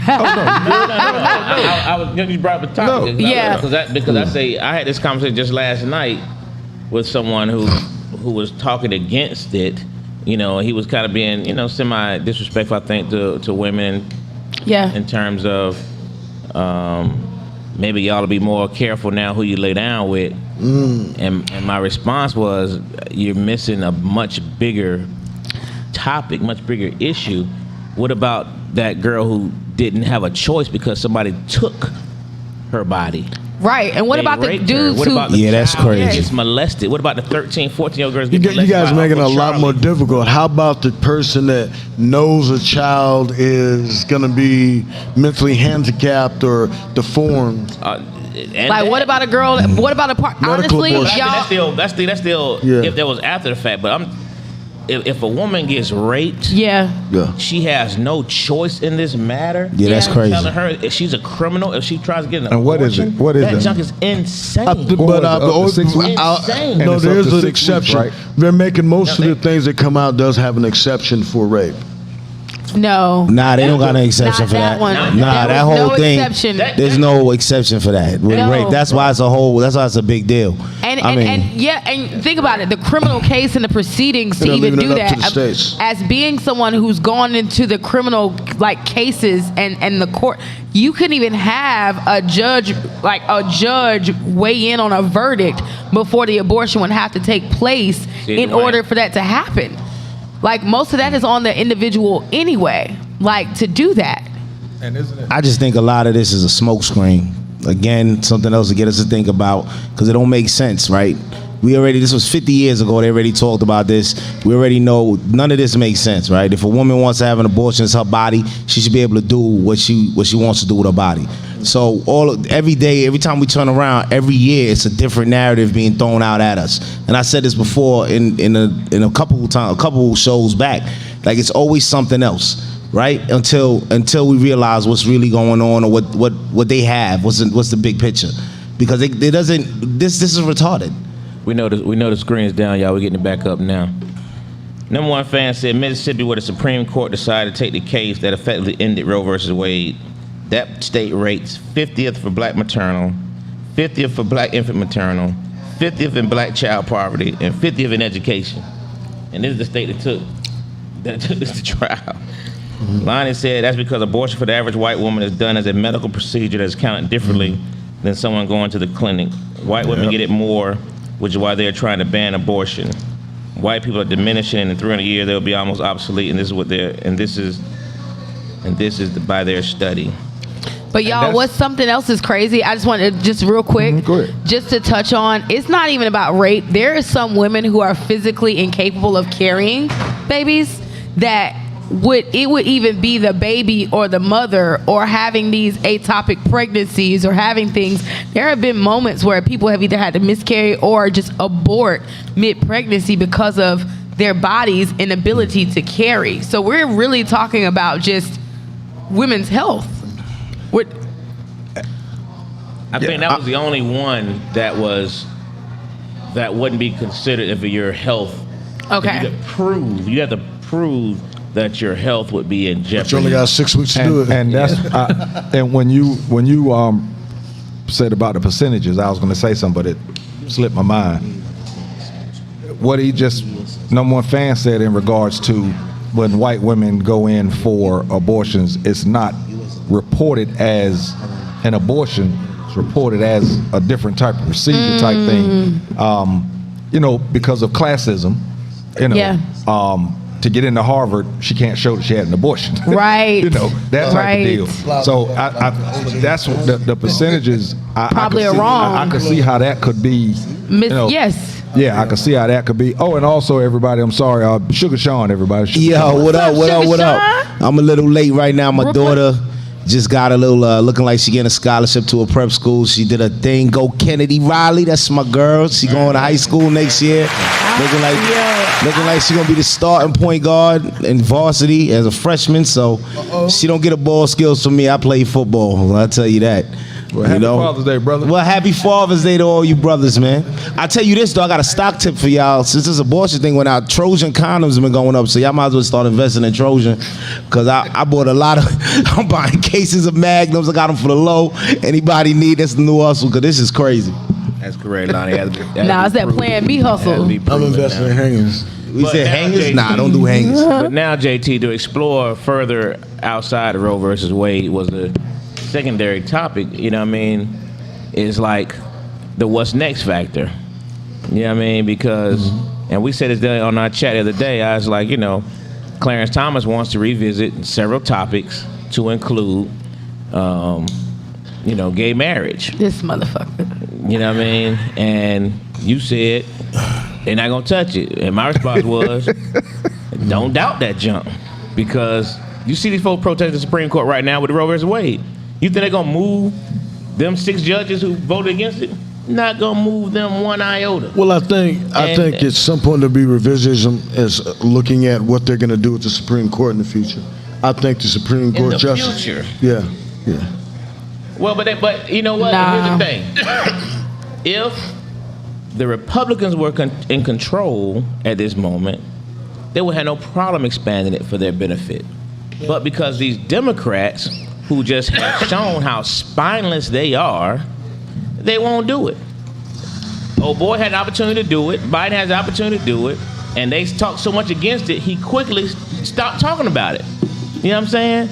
Because we won't do it. You need to, because right now, 45 has put this country, and I shout out my uncle about this all the time because he's been telling us about this junk for the longest time, and everything he's been saying is coming to fruition. You know what I'm saying? That's crazy. He's been talking about it. We get 45 out of office, but he hasn't gone anywhere. His implant is so firmly entrenched. And then you got this dude, Mitch McConnell, who I compared to Putin. Mitch McConnell is trying to leave this earth with the country back to the old days. You know what I mean? He has a plan, and he's sticking with it. That's why he said, when Obama had a chance to get that Supreme Court justice, he said, it's not going to happen. Not going to happen on my watch. And it didn't. But the same scenario with 45, they pushed it through. Same scenario. You know what I'm saying? Yeah. And what do we do? What did the Democrats do? They always do. You know what I mean? Just let that junk keep happening, man. It's bananas, brother. But what's next, man? That's the question. Is like, don't think they won't tap into gay marriage. Don't think they're not gonna tap into. You know, we gotta think about our civil liberties as black people. Right. was voted in. They're not like it was just given to us. They had to sign a civil rights bill. Well, Yeah. It just wasn't. You know, this what was the national anthem say? You know, it goes against all of that. So go ahead. I don't think they're gonna fuck with. I think if anything, you next. keep saying you don't think. No, honestly, okay. Okay, go ahead. I'm not gonna break. Okay, people said don't base things on what you think, so I got you. However, in terms of attacking the Roe versus Wade and women, and then maybe coming and fuck with gays, yes, but like as black as an entity, we have ain't no Jim Crow, and I don't see any of that coming back around because of where we are in power. And like, I don't think that. Where are we in power? Yeah, we ain't got no power. No power at all. We have no power. We don't make no laws. We ain't got nothing. I'm not gonna say. They I'm not gonna just- say it's more of a what is it? The you know, judicial legislation kind of stuff. I'm saying in terms of real estate and companies and shit of that nature. I just personally think that there's too much in that space. Now, no, BET is not owned by somebody black. No. Anymore. Correct. Anymore. BET is not owned by anybody black. It is a few white people that control the powers that be. But in terms of media and in terms of actually what pays the bills and endorsements and there's a little bit too much to play with in terms of the black dollar. But let me ask you this in regards to that. You don't think that they could control it in a way to where they can still capitalize off of, and I get what you're saying in regards to the power that the power that we do have. It's not a lot, but the power that we do have. You don't think that they could, and of course this is not going to be next year. Of course. It's going to be years down the line if something like this does happen. Right. That they could actually still capitalize on basically our talents, because that's what it is. They capitalize, and the power that we have is because of our talents. We're actually pretty damn smart. Like I said, we're fabulous people. We do push the agenda on a lot of things that is putting money in a lot of other races' pockets.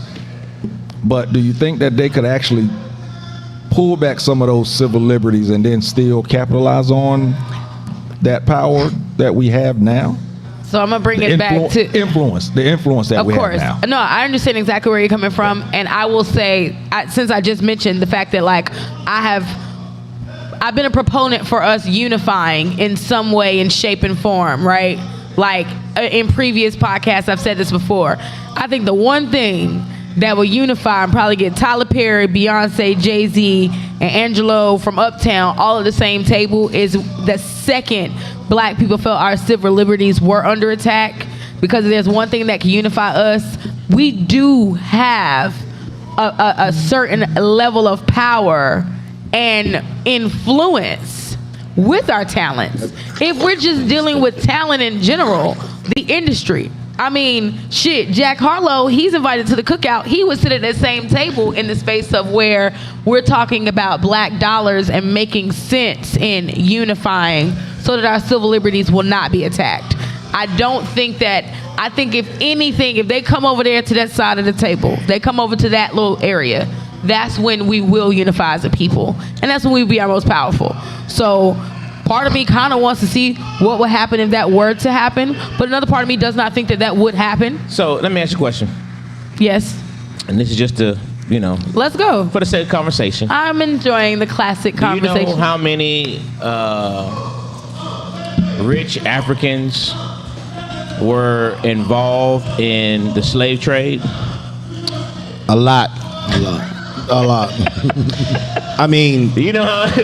I know exactly where you're going with this. Do you Yeah, think but all this do you is- think all them good white people could come over and take over? Yeah.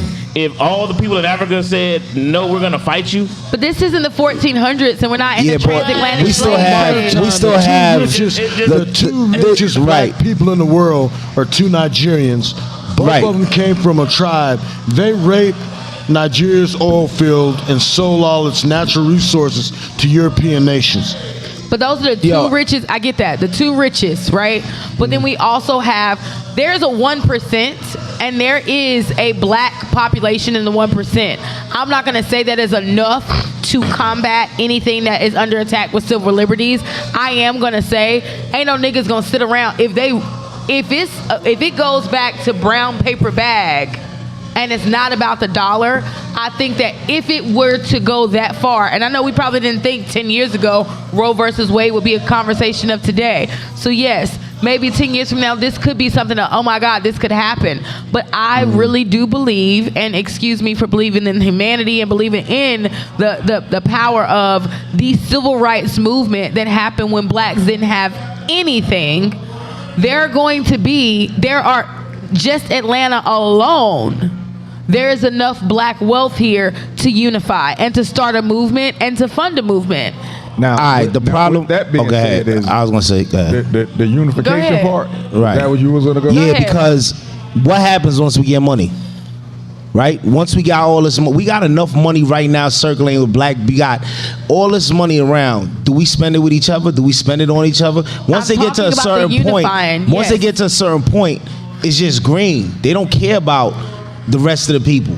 Like if you look at Atlanta right now, there's a certain class of black people that's on a higher echelons, that's making money, doing all this other stuff. They look down, because I've been around them, on the people that don't have. Right? So once you get to a certain level, it's like they forget where they came from.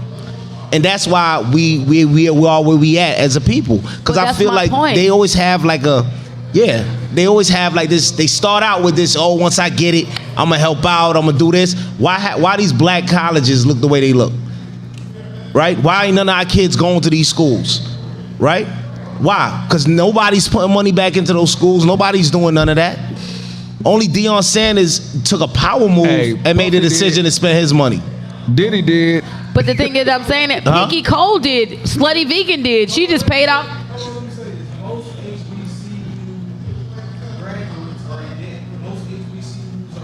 Angelo. Which is why I didn't go to Hampton. Every kid that go to college is in debt. No, not Unless no. you play. HBCUs, a lot But of let's people don't not, understand hold on, it. y'all, It's let's more not get off on it. expensive. Hold on, let's not get off on a tangent real quick, because my point was, and what you're saying, yes, that is Part what of it the is show, right that was now. But at the same time, what I'm saying is, if there was any kind of, it's just like, all right, I'm a woman. A lot of women don't necessarily fuck with all these women, but if they don't fuck with each other. But if something is happening, going down, and we're getting an attack from some niggas, these bitches are gonna come together and we're gonna You fuck believe up. that? I'm just asking you. I'm asking you. If it's a bathroom fight and some niggas is attacking us, if something happens, Okay. what I'm saying, if it comes to a fight or flight, survival, and I know I'm talking to 4 men, but I just really want y'all to work with me real quick here. It ain't about that. Okay, Just- but look. Don't play that game. Okay, so Black just hear me people- out. black So hear people. me out. Let me bring it home. Let me not make it about men and women. Let me not make it. Let me just bring it back to the point I was making about if our civil liberties were under attack as black people. What you just said about the fact that They've HBCUs are always not been under together. attack. They're not that. Exactly. If it were to go to Roe versus Wade, if it were to go to the stretch of where black people could be, what Angelo just said, if that could happen, my point is unifying would come into some kind of play. The closest thing we came to unifying was when we were protesting outside when everything started happening during the COVID, right? But what I'm trying to tell you is this, right? We've been under attack. We still under attack. And on top of that, there's a lot of people with a lot of money. And when they get to this money, they ain't doing shit. Yes, but So- if we're not under attack. Let me say what number one fan said on that note real quick. I'm just real quick. She said, Tyler Perry, Beyonce, Jay-Z, Oprah will get the devil out of America. They already had their islands to move to. They don't care about the rest of us. And if we came under that kind of attack, I do believe just that. At the end of the day, they'll support us. Jay-Z ain't coming on the attack. Somewhere on From a distance. I mean, they On might. Mars. It didn't work out for them people. I've seen your $1 Yeah. million like They, Bubba did. I think they would That's- send $1 million from an island. That's but it. That still would be. That wouldn't be enough to start to fund the revolution. Nah, because they could start it now. Like they got the money Okay, now. so I get it. I get that we have a certain. I agree. I just think we're trying to. It's like what we do a lot of times as a people. We want the whole pie without working to get the pie. And I think the quickest way to do this is bring it to a more grassroots level to get a following of people and get some wins in. The biggest win you can do, if anybody's gone and bought gas and fucked around and didn't gas up when you were in your suburban hole and had to come to Atlanta, and you see the price gouging that these Arabic stores put on black community in the black community, $125 worth. start getting wins like that, where you start changing things that are going to affect the basic people.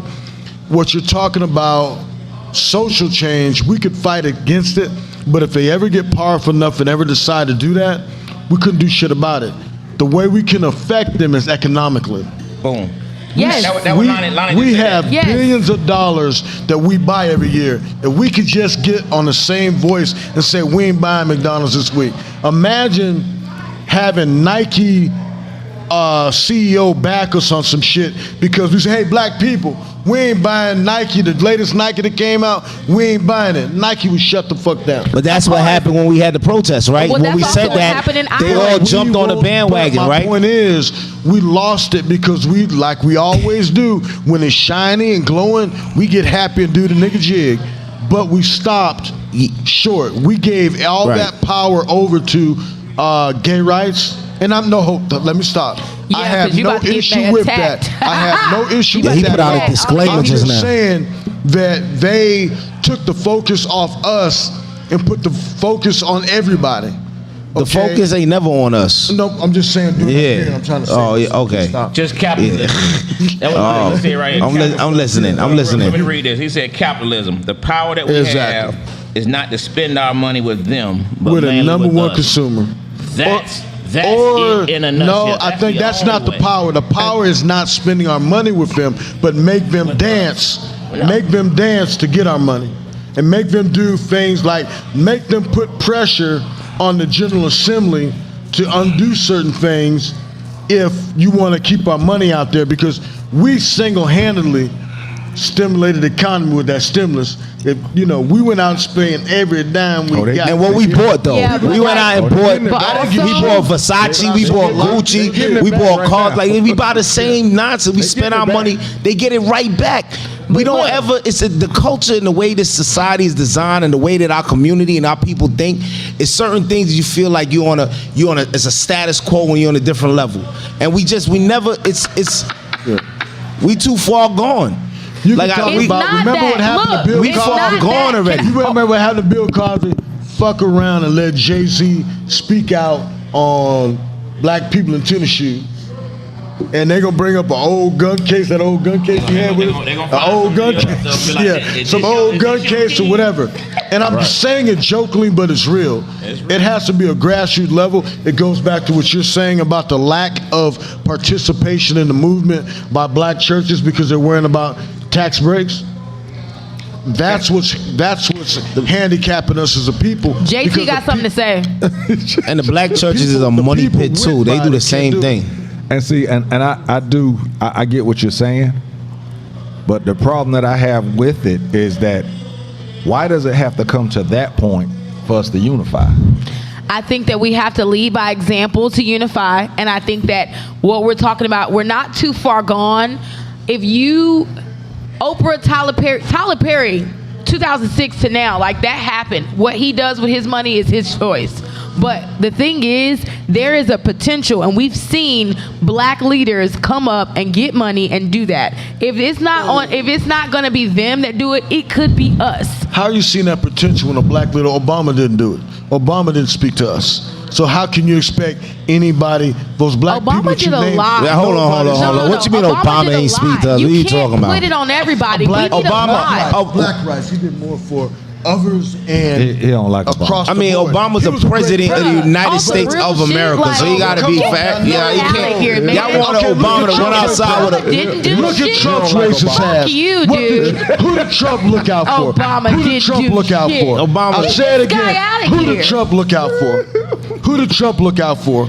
The same movement you're talking Trump about. looked out for when votes. he was in power. Oh, he looked out for his. He looked out for those ain't his folks. Okay. Trump is from New York City, hung out with a bunch of black my people, was chilling. gosh. He was a socialite, and he found out that if I cater to these dumb people, I'm gonna just get their votes, and I can become Exactly. president. But So what he did catered do? to them a little But bit. What did he do in exchange for that? Like you said, he sold his soul. to And get that's the what New everybody do. When they get to that money, they gonna sell their soul. I said it Nigga before said on the Obama show. did. What I would like for black leaders to speak out when they have a chair and have the opportunity. That goes to black mayors and look out, because if you look at Atlanta, what happened? You got the Beltline, you got all these skyscrapers, but there's no. What have you done for the apartments community? in Atlanta for under Excuse me, $1,000. Mr. Retired Cop. What have you done for the community? Oh, I'm on What the did you square. do? I do a lot. We read. We've adopted several elderly centers and things of that nature. I do a lot. Do you think you could have done more?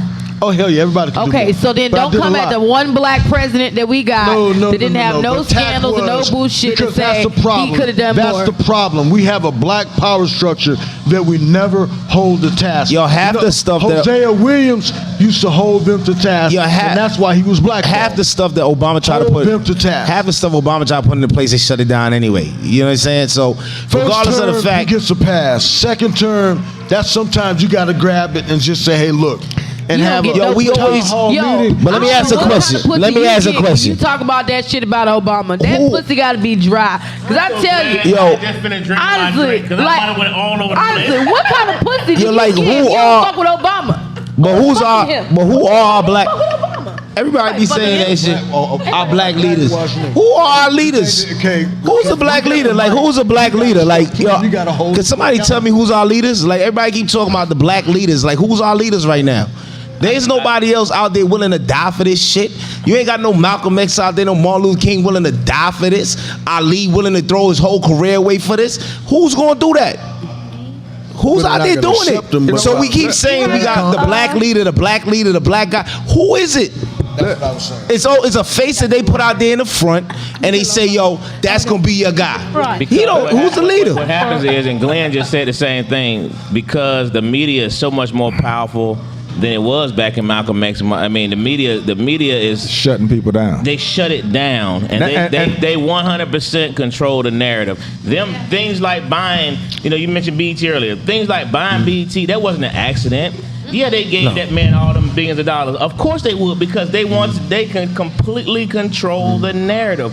Every black station that was ever started by black people sold out. They sold it.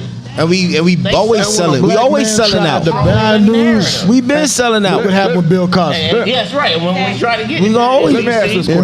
NBC. We gonna sell out. Send you to prison and Let me- destroy your whole. Let me ask this We question, gonna because- always sell out. Hold on, because I've always said it too. Sad. And but I've listened to some younger people over the last couple of months, and just listening to them talk about the way they're doing things, the way they're moving.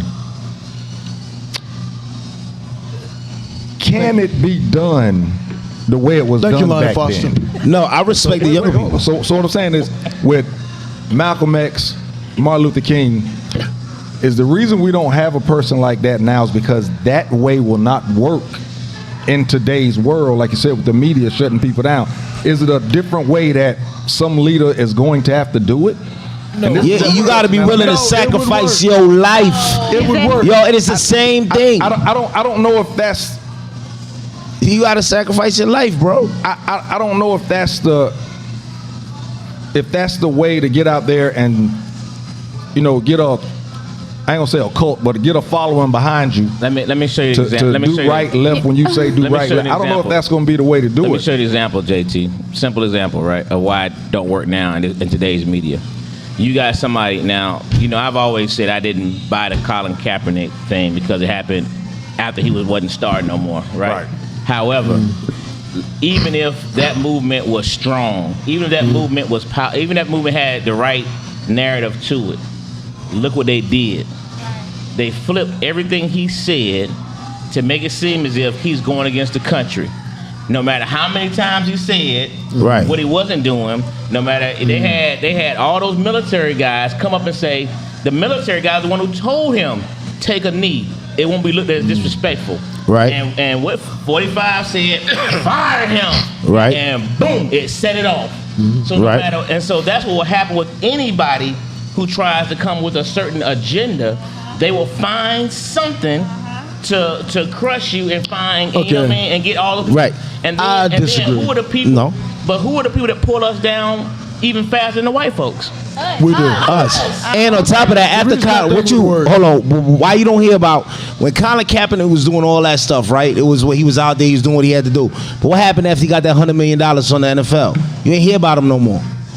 They gave him money. They give you the money and they shut you up. Al Sharpton, how many times they give him money? They shut you up. They did it back in the days. Jesse Jackson, they give you money, they shut you up. But Once they get to the money, and then they shut up. I don't think they but- shut Colin up. They did. They gave him $100 million. But I don't think that shut him up. I think Colin, what shut him up was he didn't have a platform anymore. He couldn't put his knee down on anything because it wasn't on the team. Because he spoke wasn't out, on the he did. team. Right, he And wasn't on that's- the Can I just no, say, y'all? but he still had a platform because he was Colin Kaepernick. He was a star. But look, real shit. The thing about it is, it can be done. To your point, what started this? I just wanted to respond with my question. It can be done. Malcolm X, Mandela, it's not the revolution will not be televised though. The revolution isn't something that you're gonna take a knee on. The biggest I guess enforcer or the biggest big indicator of us being a movement was the Panther movement because we had something on the front yard, on the front ground. You know what I mean? On the front line, if you will. That's so far. And I think that is so important that we don't have just one leader that's just like, oh, I have this platform, I'm gonna do this. We have a leader that leads, and we unify as a people. We have not organized. We have not unified. It's the unifying of us because if it could be a social media, it could be something anonymous, it could be an anonymous account, no followers. We just shooting out locations of where we gonna rally, where we gonna be. It's the organization, it's the structure, and it could be even better because we have social media. Okay, so we did that, right? What happened? And then hold on one second. Let me interject one thing about that. I was gotta let something know. And Colin Kaepernick. Wouldn't unity have been every black quarterback take a knee or every black player take a knee? That's simple. It would because let me say this: how powerful would that have been? Because they got to get that because they worried about the money. Let me say this: let me show you something. Let me say this because by taking a knee. When a lot of these owners were saying that, hey, we will cut you, we will not play you, but I'm talking about the major quarterbacks like the Russell Wilsons, the Cam Newtons, and you know what I'm But saying? they did that. The Brady and all of a lot of them did that. No, they did it for like 1 or 2 games. No, they didn't. They did it for like 1 or 2 games. But let me ask you something. No. What? Nah. What? Other black players taking a knee? We said them. It was 4. I like to get back on the subject. But let me ask a question right now because you said, hold on, before you go, you said something about the Black Panther Party, right? What now? When we unify underground, yes, I hear that. But what happened when we just did that with the dude who was over here in Stone Mountain, Georgia, and he had the National Black Association, whatever it was, when we had the guns and he was marching? Remember that guy? Yeah. What was that called? Not enough niggas remember that guy. But remember that guy. It didn't happen. But no. But what I'm saying, I'm trying to make a point. He had everybody. What was it called, man? That organization he had. It was like the New Black Panthers, right? He was walking around during the during the pandemic when we was out there protesting. He had everybody going. He had underground meetings and all that. What happened to him? They put him in jail. Okay. Right, so at the end of the day, go to jail. Malcolm, how many times I'm saying, but they put him in jail and they shut him down. They shut him up, right? So that's the thing.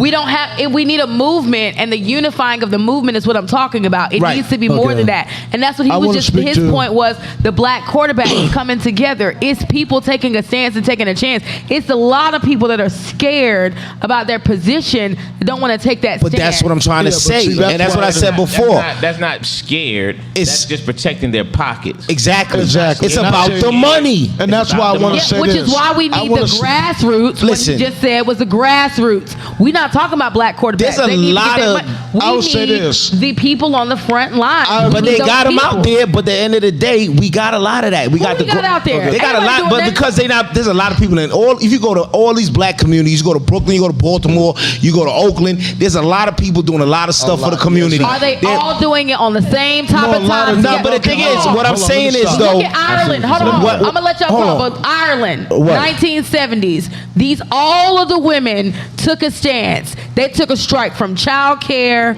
from work, from cooking. All of the women got on the same page when their rights were under attack, You don't and have that rose-colored shit glasses, impacted must be change. But you understand that we not gonna do that as a people for some reason. Yeah, 'cause and the you're saying reason that we're is not gonna do it. nah, The because the power reason line is deficit is tongue. listen, I'm pro-black. You know me, I'm big, I'm heavy, I'm with the hood, I'm with everybody. But when you understand our community, once you get some money, right? You going to the other side. And why isn't that stopping? It's showing all the time. You talked about Tyler Perry, Oprah Winfrey. What are they doing? Nothing. It ain't about them. It's Oprah about took her you. money But I mean, You gotta about me, change- I do We what I gotta change do. the mindset. But I mean, I do. You got on me about the mic. Right. Hold on one second. I'd like to say this in rebuttal. You said that the old ways wouldn't work. I truly believe, and it goes back to what you said, if we took a Dr. King approach to it, it would work. Because what Dr. King did, he got the Civil Liberties Union, he got all the different black Man. church organizations together and sat Man. down and talked to them. He got their buy-in, thereby getting the black community leaders and store owners buy-in. Yeah.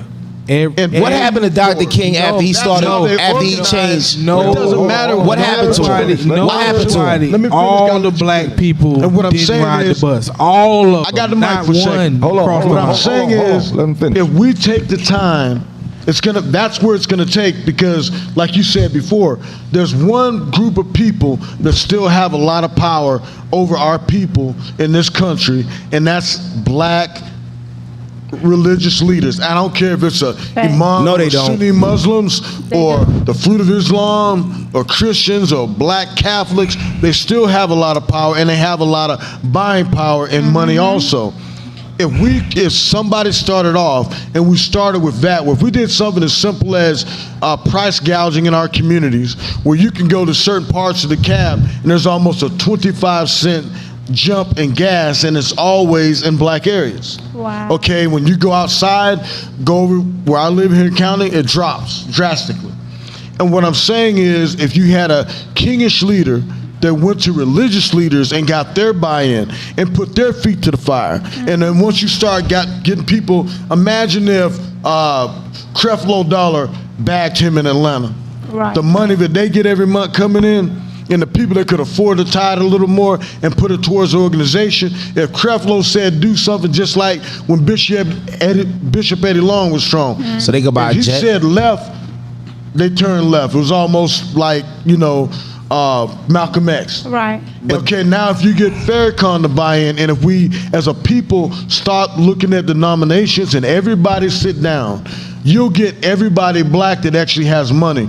We're going to have to save the infected from themselves. Yeah. But the way we do that is not force religion, but start presenting religion to those youth.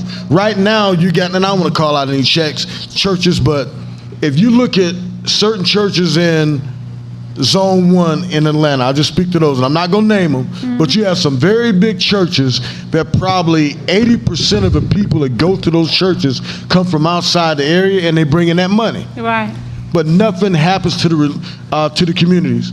There's not buses going out and going into the, I ain't gonna say the area because I know, but going into the area and picking up these kids and offering them a free meal to go to Sunday school, offering them dinner after church, Sunday dinner after church. You might not get that Mercedes this year, Reverend, but you get a lot more souls, and that ultimately is what we're supposed to be about saving. if we went at it that way and we started having one voice, and then you had those preachers meet and said, okay, this is a problem in our community in Atlanta. Okay, the problem in Atlanta is price gouging by these others that come into our communities, don't support a single athletic team. They don't back a single athletic team, but they sell singles and beer, but it's not enforced. Right. You know, singles and beer, it's illegal in Atlanta, but they let them do it. They do all this single cigarettes. They do it because they're making money off us. But we don't force them to do a damn thing. Imagine if a preacher came out and he said, look, for the next week, nobody buy gas unless it's to go to work, but you take the time to go outside of your area. We're not going at the following gas stations who have a big bump in the gas. So we're not going to any of those, and give people easy alternatives to go to. Once you do that, those gas stations are going to, oh shit, we got to listen to them. Right. They're all going to lower the prices. If we call out the people of Arab descent, Indians and Pakistanis for the crimes they occur on the people of our poor areas, and call them out on the news. Once you do that, it'll bring about change. But what you have is not just black youth being disenfranchised with the American dream, they're disenfranchised with the African American dream also. What is the African American dream? Well, family, togetherness, love of God. They don't believe in that a bit more. They'll pick up a stone and everything else and worship that before they'll worship but God. let me tell you something. Like right now, to be honest with you, how many 20-year-olds, 21-year-olds are listening to pastors? They're not listening. They're not even going to church no more, right? And I hear what you're saying, the love of God and all that other stuff. But to those areas, yeah. But because they're not doing that, it's because those guys, when the pastor used to drive a minivan and a caravan and come to the hood and give you ice cream and give you pizza and do all that other stuff, and he was broke just like everybody else. Yo, I'm gonna listen to that dude. Yeah, he was like, yo, go get better. I'm gonna take my money, get scotches. Once they started driving Rolls Royces, flying in jets, ain't nobody. They don't, because they're not doing nothing for nobody no more. They stopped listening to them dudes. Ain't nobody listening to no pastor no more. Like what pastor who they listening to? I'm not talking about our age. I'm talking about, I'm gonna listen to somebody give a good word, but ain't nobody going to know the initial start of they gonna listen to a rapper before they listen to a pastor. That might be true, but that's who you got. You need to go get. You don't need a rapper. You need that's who them young people listen to. Because that's the black. Man, you want to sway a vote? Nobody in Southwest Atlanta got to pop the piston on one of the throw. Yeah, I get that, but they gonna listen to the black. They gonna listen to Little Baby. Okay, like we drag your ass in there, and people like you, that's somebody that could put money behind. And he's the man, but he gotta have. But he gotta have Little Baby behind him. I think we should. He gotta have. He gotta have. Yes, he does, because Little Baby got more of an influence than the pastor. All them rappers got more of an influence in the hood and in the community in our neighborhoods than the pastor. That's what we gotta have on his corner. Real quick, so you brought Little Baby, and you right, number one fan. This is classic conversation because we go everywhere all over the world. But speaking of Little Baby, I just want to say this real quick. I've been meaning to say it for weeks. They don't listen. If they listen to a Little Baby, because I don't know if y'all heard this dude talk. His lyrics. No, bump the lyrics. I'm talking about this kid. I saw an interview the other day. This kid said, we noticed that you don't have any tattoos. And he said, yeah. He said, because at some point, I want to be a straight up businessman. I want to be able to go into all these different office rooms. Well, they ain't listening to him. He said, because people with a bunch of tattoos, they classify them as thugs. And he said, now I'm a little bit of a thug. He said, but I want them to see that. Yeah. I was like, this needs to go viral. Now, but wait. But I tell you the real reason he ain't got tattoos. Which one was that? Little Baby. You want me to tell you the real reason? And then start talking about finances and how he manages his finances, how he was able to pay the taxes, how he do the IRS. I was so impressed with this young kid. I was like, but that's the kind of stuff that doesn't go viral when you talk about. But y'all know that Future doesn't do all the shit he raps about, right? Like it was a article. No. He does, like so. What? It's not Young Thug locked up right now. Gucci don't even give. It's not Young Thug locked up right now. No, Gucci's about Young Thug is a Young Thug. No more. Hold on. He a family man. Wait. He different now. Yeah, I really think so. Did you hear what he just said? What? About Lil Baby. And I said it was beautiful, but there's other street reasons why he ain't got tattoos. Because then you can't identify them when they do what they do. They don't leave. Real criminals don't leave no marks on their body. Hey, man. I mean, Okay. So he's from New York. I understand the message he said, Wait. but if you are real, you don't want nobody to identify I you. want you to do. That's the mentality. That's some New York shit. That's Wait, hold on. I want you to step out of the hood for a second. Nah, we in the hood. Wait, no. Seriously. Hold on. Seriously. Because what he just said, It's real. but you took it back to he's not wearing tattoos because he don't want to identify the crimes he's done. Most criminals don't. If you're a real criminal, you don't ever have no tattoos. You missing the. A lot of real criminals ain't got no tattoo because you not identifying me. Real criminals have been locked up many times. And they got a lot of them that don't have not one tattoo. Hold on. And that's real. Wait, hold on. That's real. You can't identify me. Wait, hold on. That's not But real. you're not. Out of everything he just said, That's what he derived. that's what you can't. You just said that you need Lil Baby behind you, Yeah. and Lil Baby said that. That's But cute. then what you did was basically take anything that Lil Baby said and said he ain't real. No, I did not say little what baby you- is not you- real. that's what you did. I did not say that. I said not wearing tattoos one of the because it's reasons real why criminals that don't wear- criminals don't wear tattoos is so they can't be identified. That's just it. I'm not saying I think little baby is a smart guy. I think he's intelligent. I think he turned his life around doing what he got to do. And y'all really sleeping on a lot of these rappers. Half the rappers in Atlanta getting locked up. Why? Because they still out there. But Sean, You can't. But You I can know take the what I'm saying, Flatbush. just like that. You can take the nigga out of Flatbush. But you take. Flatbush out of him. but Sean. Thank you. That's what I'm trying what? to get at. But what I'm saying is, out of what he said, I said it's real, but who cares about tattoos nowadays? Get a but, job I mean- in corporate America. Everybody got tattoos. Everybody doesn't have tattoos. In corporate America, we at the point now, we are the people, let's say at the point in corporate America right now, the guys hiring, they my age that been in there for 20 years or whatever the case. They don't care if you got tattoos or arm sleeve. Sean, let me. I tell wouldn't care if you getting the job done. You working from home anyway. Sean, let me tell you something. Please Please what? do not tell that story to some young people out there trying to get a job. Because Dave, you got a Hear me tattoo? out. Hear me out. Oh, yeah, getting a job. You are not. You're. I worked on Wall Street with tattoos. We know that you worked on Wall Street. We've heard the stories. And I'm going to keep telling you. And half the white boys have tattoos. If you believe that you can have a sleeve, you can have a tattoo ain't no on your dumb nigga. cheek, I gotta you can do have a what I tattoo up under your ear, that you can walk in corporate America and get a job just like that. They got them with the big earrings. It does not work that way. And Why not? Real criminals don't wear tattoos. They don't. Teardrop under their eyes. What are you doing? You ain't doing that, yo. El Chapo got tattoos. Stop it, Sean. Does El Chapo got tattoos? But when we're talking about a brother, and Does we El talking about Chapo the goodness, have tattoos? when we talking about the goodness of a brother's mentality, I never said nothing was wrong with him. I said that he a good you should dude. not point I just out the said that negative. you ain't gonna have tattoos if you do criminal activity. You really doing shit. So You you ain't gonna have label him as a tattoos. criminal. He digging a hole. He digging a deeper hole. You I'ma label dig him that. as a criminal. What? I ain't covering nothing. This is what happens when you make a point and then you just trying to cover that point up. And I want to thank you for being on the show tonight because I'm not going to get We roasted. just want to shout out all the rappers Yeah. and what they do for the community Hey, and listen. what the messages hey, they let me send. do this comment real quick. I'm listening to poets, man. I ain't listening. My man Jordan. he Go said this- Diddy with I Have a Dream speak. He said this earlier, and this goes in what you were saying in regards to Malcolm and MLK. And tattoos? He said MLK and Malcolm were willing to lose their lives for what they believed in. Right.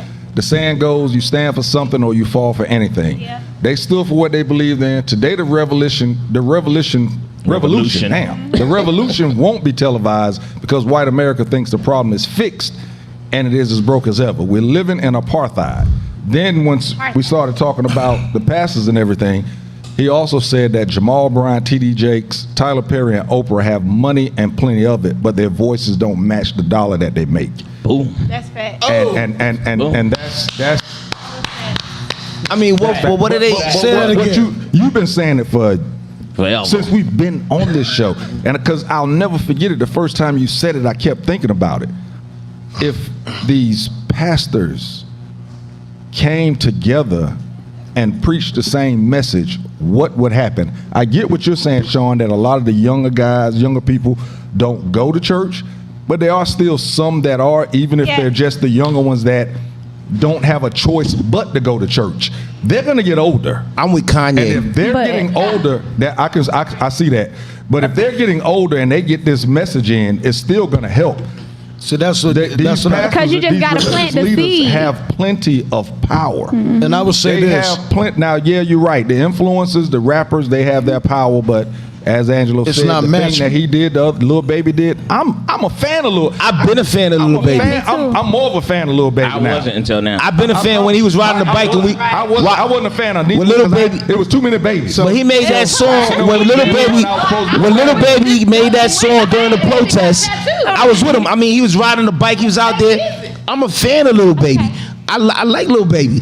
So you say these rappers. So you think these rappers aren't talented, ain't talented enough to change their lyrics in order to say something different? Of course, they talented enough to do that. But I said those are the ones that. Yeah. That's who leads. That's who leads the community. Ain't nobody listening to no pastor. Ain't nobody out here. And then we gotta give them the credit. young people ain't listening to no pastor. That's not They not. Well, disagree with that. go Not find me a go find me 520-year-olds that's gonna go to TD Jake's joint. Sean, There's 500 in there, so that's a You problem. haven't been to church in a long time, but you're Hey, on that. There's plenty of folks still listen to these first pastors off, out of Benjamin. See what the problem I got. We want to keep moving this thing. Wait, my man. Benjamin got What I was something. saying, I wanna just say something on God's Hold on one side. second. Hold on, Nobody I got Our you. I fan got said you. he is correct. Most corporations have a problem with tattoos. Now, a person of color with tattoos, that's a different story because what's good for the goose is not always good for the gander. Unfortunately, however, corporate America is becoming more lax. It's a generational issue as well. Very true. But the problem I have with everything everybody said is everybody sit up here and say amen, praise God, thank God for stuff, and we're forgetting the power of God when you put everything in this. If the preachers get out there, well, it doesn't matter who's God. I think if it's Allah, if it's Buddhist, if it's a Christian God, if you put the word out too, the problem with a lot of these young black men that don't believe, they've never had the experience of God and haven't had God come into their life. They haven't had anybody in their life that's been living and walking in God's word. And when you're around that, that shine comes off on you. It happens on me when you see a community meter come out and she's talking about church and y'all calm down. I've seen old ladies come down and calm down the whole community because you see certain people are touched and anointed. And my whole point is, if we get those leaders, some fake, some real, but they have the power they have is the dollar and could control the dollar. When they have the vast majority of middle class, upper middle class, and rich Americans tied, it ain't the hood rats that don't believe in it. Because it's not the poor kids that are in there that are getting assaulted daily by the people that live an unclean or infected lifestyle. I do, my bad. When you open up the Bible to them and let those kids at an early age get God's word, they're going to listen. That's the thing I disagree with y'all about. If you get the word early on, you're going to listen. Religion because the kept word us is gonna cleanse enslaved. your soul. Go ahead, JT. In regards to the tattoo thing, my man Jordan said, he said, tell my good brother from New York, and you haven't said it, but they could tell you from here. Yeah, I am. That's right. He said he works in HR for the federal government. He said, and if 3 people came in with tattoos and they needed to fill one position, they will repost the job announcement because the 3 wouldn't be considered, again, because of the tattoos that are exposed. And I'm not going to go on record saying that corporate America hasn't relaxed some. I do believe that. But as who was it that commented up there said that a man of color going in with tattoos showing, it is going to diminish your chances of getting that position. Unless the guy in front of you giving you the position got tattoos. Period. Because How rare is but see, that? the problem with that is usually the guy that's there. It's covered. It's my age and he probably got tattoos. Be like, that's good I work. mean, I got tattoos, but the thing is, Yeah. the guy that's there with the tattoos probably been there. If he's hiring somebody, he didn't just start a year ago. So he's probably been there and got the tattoos while he was there. So now hiring somebody with tattoos could be a light shined on him the wrong way. I'm telling you. Nah. Do not put that out there. Why not? If you, it's art. sending the I got wrong 13 of them. Wrong message. On I'm the telling face, you, bro. They can't spell cat if you spot on the C and the T. Well, I mean, They're I know, handicapping. but I know of college. A tattoo is handicapping people? Yes, it can. If you don't have it, Yeah, I'm about to tattoo my face on my face. Oh my God. Hey, go get a job at Goldman Sachs, because y'all talking Yeah, good crazy. luck with that one. Yeah, good, Hey, real listen. good. Get So listen. really good at this comedic thing, son. You got something? As you got the microphone over there, go ahead. Oh yeah. Hi, Benjamin. Hello, Shaneth. How are you? You on my team. Do not knock me right now. You part of my team. And see, that's actually what I wanted to talk about. See, we were talking about teams, and I'm listening, and everybody's talking about. I'm listening to you talking about God, and I understand that. I understand about the tattoos. I think the reality is that you can have an opinion on it, but the reality of religion still stands of we don't have any leaders in the religious atmosphere because of the money, and that's only because of we don't know the behind door deals, you know, those back door deals. We don't know, because normally you would see people come up and say stuff. During that whole pandemic of protesting, we didn't see a lot of religious figures. And I believe that's because of, you know, other things that happen breaks. that we know nothing about. And we have to kind of account for that. But I will say that when you have people that are in different religions and other things they may worship, it has nothing to do with any of that. Because as a unified front, as the sister was saying earlier, that's the only thing that matters. You can leave all that at the door. I don't care if you're gay, straight, black, fat, skinny, Muslim, Hindu. Exactly. The thing is, we all getting attacked at the same time. I might have tattoos that you can see. He has tattoos you can't. Right. Either way, we two big black men. That's all they see. Regardless of my hair long or short. It's the color of the skin. They're going to judge us either way. No matter how I'm talking like I'm in Buckhead right now. But when I like, bitch, listen here, boy, I don't got down, boy. When I hit you with the bank head, it's still gonna treat you the same way. Cause either I'm a token black man or I'm a thug. You get what I'm saying? So I think I love what y'all doing. First off, I love it, and I really do. But I do believe when it comes down to the church aspect, we don't have those leaders anymore because the money does play a part. And that's only because we don't know as outsiders. We don't know what they've had to do to get the money, keep the money, and not say nothing about anything else. Because it's different. This is a different time. And keep getting that money. And keep getting it. You see that? It's this tax-free money now. Yeah. It is. Now you see that's why I brought Ben, so he could articulate what the hell I was been saying for the last hour. Cause y'all all want to listen, but I said the same thing. But they're like, "Oh, you from New York?" You lost. I said that's why I got Ben with me. I make sure I keep saying what I'm gonna say, Ben. Son, You you just lost said a when little you too was hood talking about for it, tattoos. You was doing good. You didn't follow through Ben, with don't your do shot. that. I was on my. Follow through with your shot. You did a layup when you should have dunked. Turnover. Is it turnover? The tattoos are a turnover. I still think Hold on. Yo, we outside. Let me move on. Let me move on this topic real quick, man, because I can't let this day go without having this quick conversation. This is our last topic, man, about the January 6th hearings. All right. Now, I don't know how much y'all followed the January 6th hearings, but I did. last week they literally just had the lady from Fulton County. She's on the Fulton County voting, whatever you call it, the election board or whatever the case may be. Under Raffensperger. Yeah, under Raffensperger. And during this, they claimed that, they stole the votes and all that stuff. They did the recount.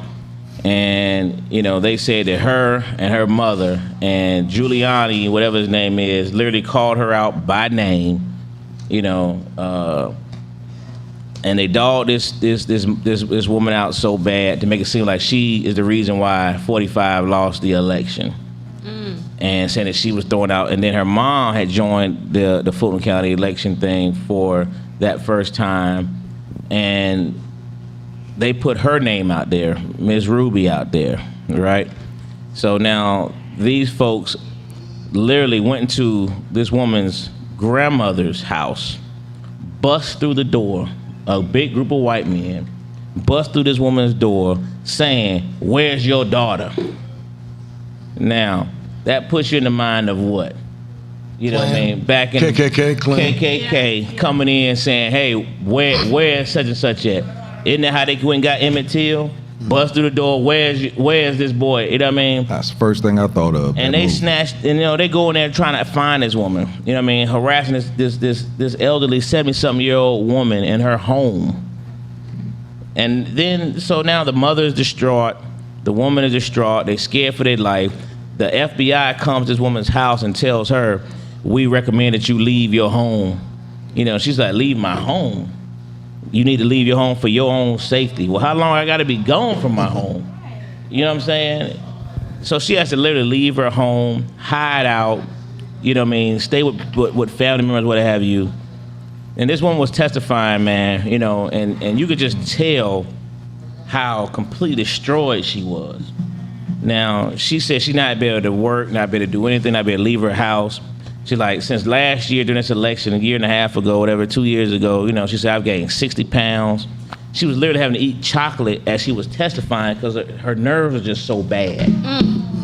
They interviewed her mom, you know what I mean? And her mama said how, she's been known in the community as Miss Ruby his whole life, and now she goes around and can't even say her name because she's scared of what will happen because her name is out there. Yep. And then today, you have this lady testifying who worked for the chief of staff, was discussing about how 45 during the after he made his speech demanded to go to the Capitol, you know what I mean? And the Secret Service said, no, there's no safety, we can't do that. This dude said, I'm the effing president, you do what I say. And they's like, sorry, so we can't do it. They say this guy, the president of the United States, chokes the Secret Service agent. The president of the United States chokes the Secret Service agent and try to grab the steel with a demand. Y'all surprised? Not at all. I mean, this country was devised on gangster activity. Would you surprised? Did we glorify this shit? Hey man, listen. No, that's what we glorify in this community, in our country. Come on, man. Come on, what? It's a fact that it's amazing. It's amazing you have to have these hearings. Number one, and I'm if they have more than enough evidence to bring charges on this dude. Of course. They ain't gonna do nothing. And that's the question. Because he a gangster, and that's what this country idolizes. We look at gangsters. This country is devised on gangster activity. But what this woman says is, imagine you're being targeted by the president of the United States, an election worker. Yeah. Right here, out of Fulton County, election worker. That's terrible. Targeted by the president of the United States. That's because ain't nothing changed. They want to come get you, they come get you. It's a miracle. I mean, look at all the families we idolize. The Kennedys, they was the drug dealers of their time. They was bootleggers. I don't know. They all gangsters. This country was created on gang. We stole the country. That's showing every ounce of racism. Right. You know what I mean? You have more respect for gangsters than you do for that. Right. That's straight up racism. Oh, you're racist. That's beyond, the Kennedy. I can't even compare that. You know what I mean? I can't even compare that. Yeah. Is it that, or is it that he felt like she took his votes? Bro, come on, man. Come on, man. This one here. Sean so boogie down. For real though. I'm just saying though. What was a white lady and he felt like he took his votes? He did the same thing. I mean, I'm just asking a question. Listen, let me say that. Did you hear in the hearings today how after everything happened, after the insurrection to the Capitol, the majority of the people who were still, following Trump wanted pardons because they knew that they broke laws in the Constitution. You know what I'm saying? And the guy didn't want to physically, you know, he didn't want to First of address all, the you said- people. You said it very nicely. You know what I'm Broke saying? all the con- Yeah. It was treason. Yeah, it's Treason, you know what I'm yes. saying? So that's what I'm saying. Yeah, But they gonna get pardoned when he Every become single president one of those again. People committed an act of treason. that's all. Trump gonna be president again, Include 45. and he gonna be president again for 47. I mean, we gonna be arguing, fighting. But this is my point. Like I know MJ is gonna get to this. He's gonna say, you know, they showed us who they are. You know what I'm saying? And that's true. He did show us who the people are, and did bring out the, you know, the worst of people. Like, but what are we gonna do? You know what I'm saying? There's still black people lining up at the Louis Vuitton store and the Gucci store and Phipps Palace. I just said this. It'd be a line out Yo, the it's door not gonna stop. for this store. Once you get the money, you know that's what what I'm they saying? do. Like, and you know what I'm saying? Like, so to me, it's just mind boggling. Like, you know what I'm saying? So that's why I say I you know, I don't want to blame the rappers, but I do blame the rappers, because I blame the people. If you say they have this much influence, they shouldn't be allowed to tell these people to go out here and buy Louis Vuitton, go out here and buy Gucci, go out here and buy, you know, these lavish things, as opposed to buying land rights, buying, you know, property. And it sound I good. hear where you're going. But what's everybody in here wearing? But on the topic though, let's stay on the topic. I mean, the conversation, the dialogue about how do we feel about the fact that there was an outright set of treason going on by the president of the United States. There was weapons. They knew that they had weapons going into this Capitol, and he knew it and supported. They knew. They said, let's go hang Pence, the vice president of the United States, and this guy says they doing the right thing. Wow. What is it? Hanging people? He's still hanging people? This is what we're, you know what I mean? know. Beyond the rappers and the black people, just the fact that in our current government, this happened in our current government. This is supposed to be the greatest nation on earth. Can you imagine what the other countries looking like? You all allow people to just take over your capital? Right. Yeah. I mean, it's gonna fall just like Rome fell, man. It's the same thing. In less than The Roman Empire fell. Less than 10%. Then the Roman Empire fall. It's the same. It's the same thing. knowing how easy it would be to get to identify those people. It's the same exact thing, man. The Roman Empire fell. America is the same thing. But right now, while we got all these distractions, the U.S. dollar is doing great. Is anybody paying attention to that? That the U.S. dollar is the closest to the pound and the euro that it's ever been in the last 20 years. Yeah. Right? So all this stuff they throwing at us to think about what's going on with the U.S. dollar. And right now, we are the ones to the point they could go over to England and go be buying stuff. Like, I mean, at the end of the day, it's all a distraction. What y'all gonna do when Donald Trump become president again?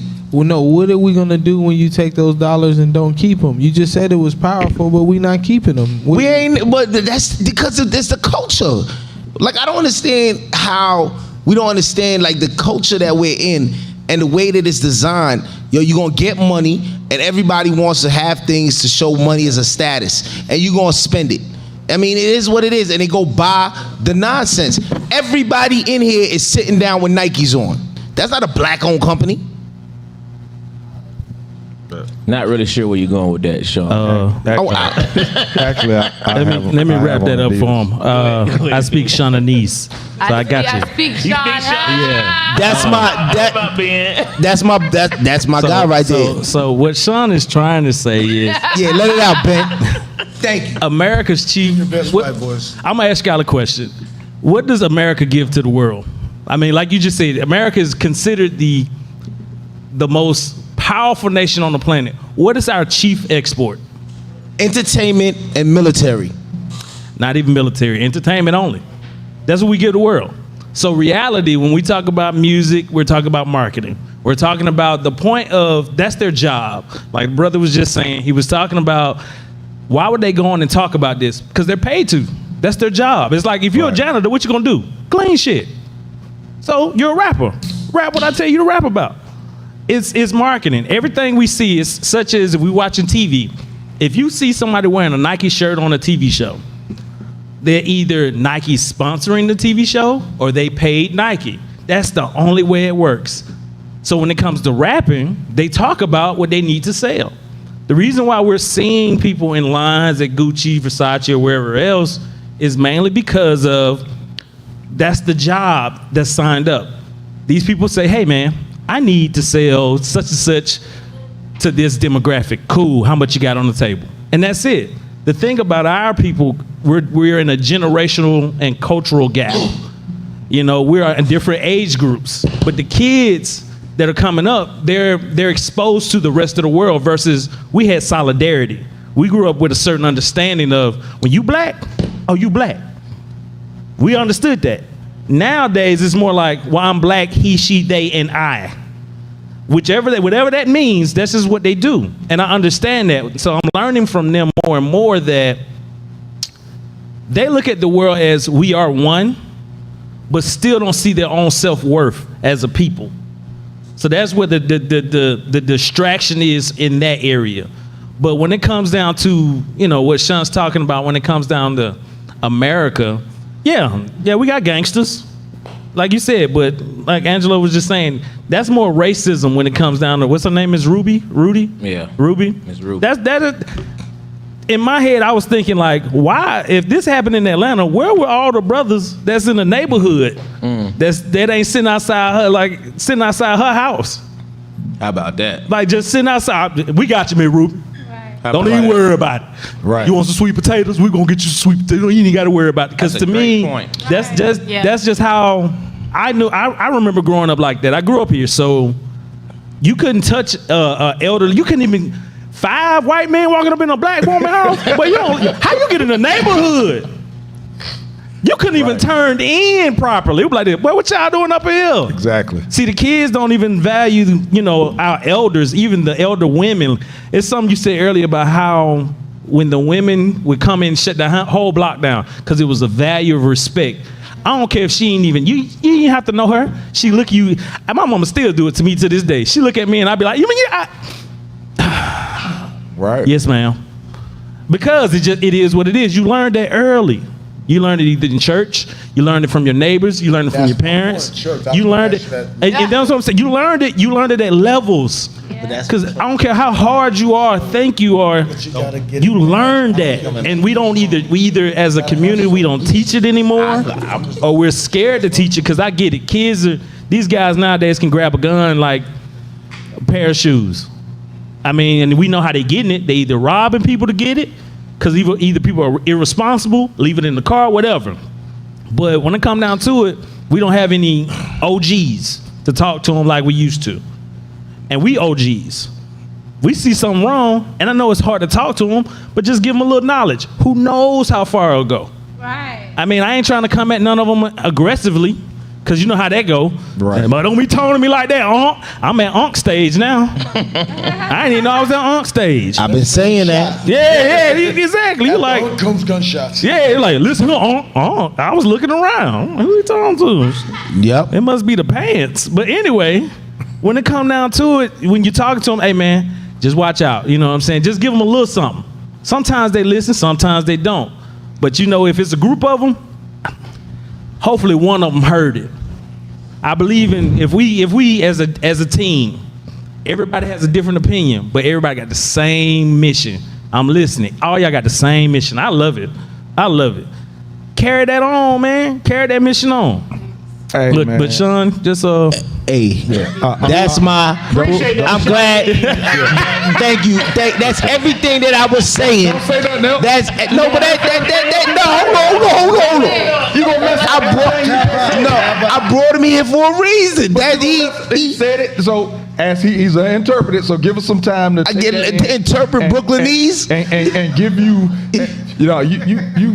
Bro, you passed over Brooklynese, bro. Where I'm at now? I promise you, I'm trying to grasp it. I don't know if it's boogie down. I don't know if it's Brooklynese. Now I'm from Brooklyn, but that's my translator. Yeah, you went. I mean, you've been like the gangsters, and yeah, I got you. I ain't never said no gangster. I said that's my translator. Sam said the Red has a new hood and 45 AK the new Grand Wizard. And Giuliani, Meadows, and all his henchmen, nothing but thugs and gangsters. You completely right. I want to get to something. He said I'm right? I want to get to something. He said I'm right. About them No, being this was his thugs. own opinion. Oh, okay. I think Keep this reading. is his own part. Keep But reading let me read what They Jordan all said. saying I'm right. Keep reading That's that. not what they're saying, but Jordan, Read all that. Jordan said this. Talking about you. Talk to me, He George. said this man literally narrated the acts that took place on 6 January.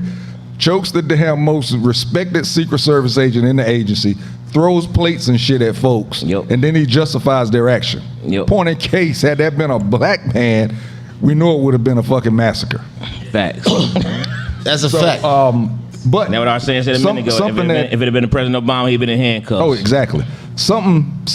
What I told you about the invisible handcuffs. Right. People don't even realize that there was invisible handcuffs on President Obama. I know you don't think he should have had handcuffs, but he had handcuffs on. Wait. Does is something Definitely that you did. gotta grab your nuts. But something that you just said that resonated with me, man, because you're right. A lot of us, I know me, I will speak to younger people one-on-one. Sometimes when it's a group, I just look at it like, damn, boy, them motherfuckers there, boy. You know. But what you said makes a lot of sense if you say something to them. If one of them hear it, it will go a long way. Didn't I say this before? I appreciate that. No. But didn't I say this before? No. Then we had this whole Said discussion about going back and talking to the community. is Stand in the hood. Don't leave the hood. I ain't say don't leave the hood, If but- you get money and you leave and you don't come back, you ain't real because you ain't come back. That's what you always I say. never said you're not real if you don't go back to the hood. I never said that. I said that when we do get back or we go around, it's okay to have conversations and kick it with young people and spread some kind of knowledge. Now, those that want to listen are going to listen. Those that don't want to listen, you keep it moving. But that, Ben, articulate this. Translator. Because like I ain't go to college. Ben, talk to him, Ben. Talk to him, Ben. I think what happened was you Let it out, you be Ben. adding a level of aggression that come across the screen or something. That's all. But yeah, man. I concur. Thank you. He concurred. So what I was saying. Wait a minute. What time is it? But you're right. Fuck around with Time for y'all. top 5. Yeah. So Anything else y'all want to ask But me? you're right, Arsene. No. We talk about it every week. top 5. Think globally, vote. Think locally. Vote locally. Yeah. Vote locally. I ain't voting. I'm Think playing. globally, vote locally. That's what our saying said. We got to be careful what's coming up in these elections, basically. All right. Anybody else got something? We go to top 5. No more comments? None. All right. Good deal. Oh wait, but I we do think- need to give a little more credit to the younger people. The 21-year-olds of this generation is much more headstrong than we were, and I think they deserve a little more credit. That's all. They're more open-minded than we think they are. I think y'all get all the credit, the young 21-year-olds, because they was the one who led the movement. They was the ones protesting, and I love the young people. And the problem is, with all us old people, don't want to listen to the young people. And I listen to them because they know what they talking about. And yeah, I guess I'll third it now since Sean went, but you're right. I do think that sometimes a lot of the younger generation think that we're ganging up on them when we say certain things. But I do know that I admire some of the stuff that they stand for and they do. I sit right next to one at my job and he does some stuff and I'm looking at this motherfucker like, boy, you tripping. They gonna fire your motherfucking ass. But he's standing up for what he believes in. Of course, I told him, I said, hey man, there's a line that you need to think about. Right. You're at a good age right now to where you can really prosper, even if it's just in this profession. But stand up for it. But yeah, I get it. Don't be a martyr. You know what I'm saying? Don't Cause be they a not martyr. brainwashed and they not scared. Yeah, That's the don't- difference. don't- We brainwashed and we scared. They Wait until they you have a rebels. stable That rebel platform without a to cause speak your is, voice They got a on cause. before you open Yeah. up to the world about your just, opinion. There's certain ways that you have to do things, and I'm not saying that in a scared factor. I just think that there's certain ways that you do things that your voice can be heard and your opinion can be heard. So come on, man, let's go to top 5 before we keep going. Okay. All right. Top 5. Top 5 for this week. Last week we hit on his Royal Badness. This week we're gonna hit on the other one on the other side. Forget what the King of Pop. Michael Your Jackson? top 5 Michael Jackson songs of all time. Are we all gonna say all of the same song? Your top 5 This is another Michael hour. Jackson songs For another hour. of all time. Can I say? Everybody on the line, give me type them in. Your top 5 Michael Jackson songs of all time. Ooh. Who ready? Anybody on my live, type your top 5 in. Michael Top Jackson. 5. Oh, it's on. I didn't know I'm the ready. titles. All they know is Oh yeah, I'm ready. Run it, Ben. Number 5, Human Nature. Okay. Number 4, Ben. Number 3, Thriller. Number 2, Smooth Criminal. Number 1, Dirty Diana. Dirty Diana. Yes, sir. That guitar riff is real.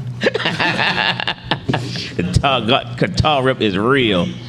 Okay. What you got, D-Wayne? This gonna be a Number rough- 5, ABC. I love it. Go back. That's what I'm talking about. Listen. Number 4, Remember the Time. Number 3, Smooth Criminal. I used to dance to that all day. Number 2, Don't Just Leave Me Alone. I love that song. And then number 1,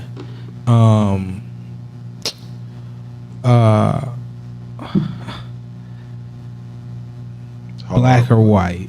I like that song. Black I or really, White. I really That's a do good love one. that song. I love that song. So Okay. I don't know which one could be number 1. yeah. It's your go ahead. Me? Oh, Smooth Criminal. Dirty Diana, I like that one. What's that one you said? Billie Jean. Billie Jean.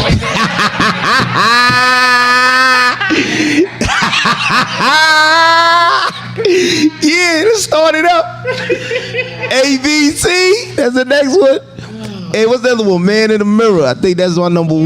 Man in the Mirror. Good one. Yeah, and I'm out of here. That's a good one. Thank you, Ben. You got anything you gotta talk for me, Ben, again? All right, we good. One More Chance. Like that one. I thought that was big. Rock My World. Good one.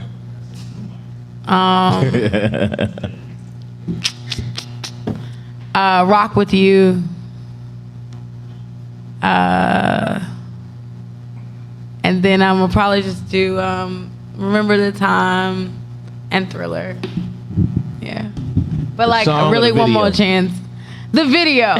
I mean, not the song. The video. Yeah, the I'm a visual person. Like the video would change your mind. that about what video number like 1, changed my life, man. Y'all can't. I don't know why y'all didn't say that Thriller. Remember Like the that shit Time was. shit, boy. That's fucking. let me say this. I was gonna say this. I just forgot this.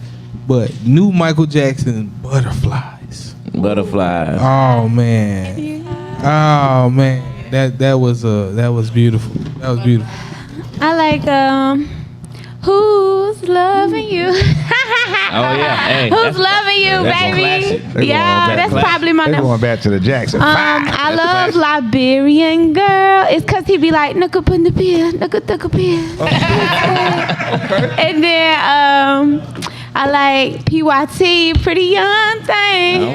Okay. And feeling it. She I like feeling every song. She's singing that. I like maybe Who's Bad? Maybe Bad. And do you remember the time Yeah, it is. you fell in love? MJ, what you got? Man in the Mirror. Man in the Mirror. Dirty Diane. Beat It. Thriller. And anything prior Nose Cut, Jackson 5. Beat It with my man from New York Undercover dancing with him. What was his name? Eddie DeLorenzo or some shit like that? There was some horrible acting in New York Undercover. I've been looking at that thing, boy. It was horrible. I mean, what? acting was bad. What? New York Undercover. Nothing's wrong with New York. Hey man, New York Undercover. It's the a great show. It's a great show, but looking at the acting now, oh man, it was horrible. They got him from the streets. Just like Brooklyn.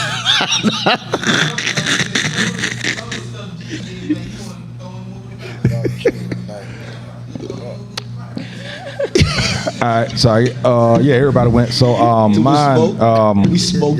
Wow. Read shucks. yours first. Like you gotta. Oh yeah. My man Lloyd came with Rock With You, Human Nature, PYT, Billie Jean, and Smooth Criminal. Yeah, that's some good. Smooth Criminal video. I mine is not in no order, man. I'm just off the top of it. Rock With You. With you. Remember the Time is number 1. Yeah.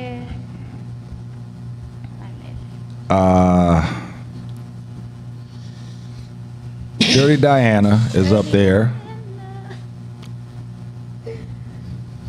Billie Jean.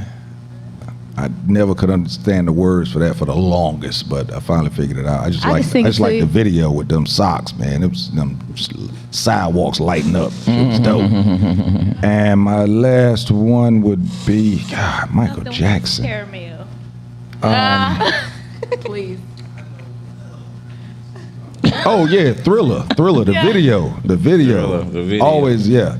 Even though Remember the Time is the best song to me with the video, Yeah. but Thriller, that video took it right on up, man. Y'all gonna have me. I'm putting that album, not tonight, but I'm putting that album on. Yeah, I'm putting that. I think I'm gonna listen to. I'm gonna put the album. I'm gonna put Off the Wall on this. I've been wanting. Off the wall. The one boy. That's what I was just about to say. I missed Off the Wall. The only problem I have with playing the album is that I have to flip it to hear the other side. You gotta hope you but I need love them. hearing that wax, boy. I love it. Pedophile and done. All right, that's no more comments. That's it. Michael Jackson's not a pedophile. Arsen has Thriller, Remember the Time, Dirty Diana, Beat It, and Billie Jean. She said she listened to videos that had significant cultural impact. Very true. All right, Lonnie got Thriller. So he gave me 1, Lonnie.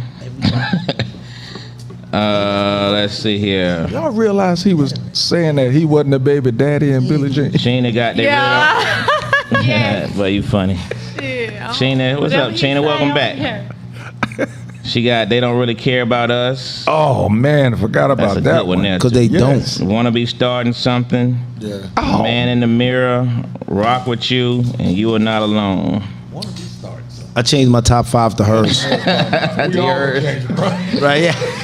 Number 1 fan got Lady in My Life, Man in the Middle, They Don't Care About Us, PYT, and Stop the Love. Mom got, what in the world? She got a Prince song. She got it wrong. Thriller, ABC, and Billie Jean. We're gonna skip your first one. That's Prince. She said Purple Rain. Purple Rain, what she said. She drinking. Oh, she had to beat it. My aunt got I Want You Back. Oh, good one. ABC, Beat It, Man in the Mirror, Thriller, and Who's Loving You. Damn, Loving you. Another one. All right, I got you, number 1 fan. Next we gotta do that. Don't forget. I just said make sure I have a female top 5 next week. Okay. I got a good one too. Don't you worry. Diana. we came close last time with Prince. Whitney Houston. Yeah. Oh, JT, that was ugly. He's the first transgender. Yeah, live performance on Billie Jean American Music Awards. That was classic. All right, I got Dirty Diana for real. Yeah. Rock With You. You Are Not Alone. Billie Jean. And I'm gonna go old school as well because it's in my truck every day when I plug my phone in. The first song comes on is ABC. Always. That's the first. That's the first one on your playlist when you First one on my playlist. First one. Yes, I like that. ABC. ABC. This Yeah, I 1, 2, 3. Nah, but for real, you know they used to say that. You know, ABC. Prince was getting. He was moving the community. Getting what? Hey, Said if Prince was getting Scream. more coochie than Y'all men remember and Scream? women. Janet Jackson and Wayne. Come on, man. I'm finna go listen to Michael when I get it. I'm gonna listen to old Michael too. I'm not. That's why I said I want to listen to old Michael. Eyeliner, little leprechaun Yeah, heels country will and throw me for a shit. loop. Had the wardrobe. Off the wall album was hard. Big, you got anything going on, man? You want to pump up? You know we about to start, Thing of Ben. that nature. You know we starting, Ben. Talk about it. So yeah, I don't know when this is supposed to happen, but it's supposed to happen soon. So I'm gonna do it just like as black people we do in our time. You can follow me at Benji the Guru. I'm not a comedian. I just talk funny. So I think that's how that goes, right, Shunneth? So I call him Shunneth because he calls me Benjamin. So when y'all hear me say that, He speaks Shawnese. yeah, I speak his language. I see past the aggression, and I just know he needs a hug. So that's all it is, you know. He does tell me I need a hug. You just need a hug, bro. That's He all said- it is. What's up, Hank? Threw in girlfriend for Michael Jackson. All right. That's only one, though. All right, Sugar Sean, what you got, man? Yo, we got some stuff going on. I got Laughing Latte starting up in Alpharetta. We're gonna start that up every 2 weeks. That's coming up soon in August. And I'm sitting here getting ready to talk to you about I'm on once a month at Uptown Comedy Corner.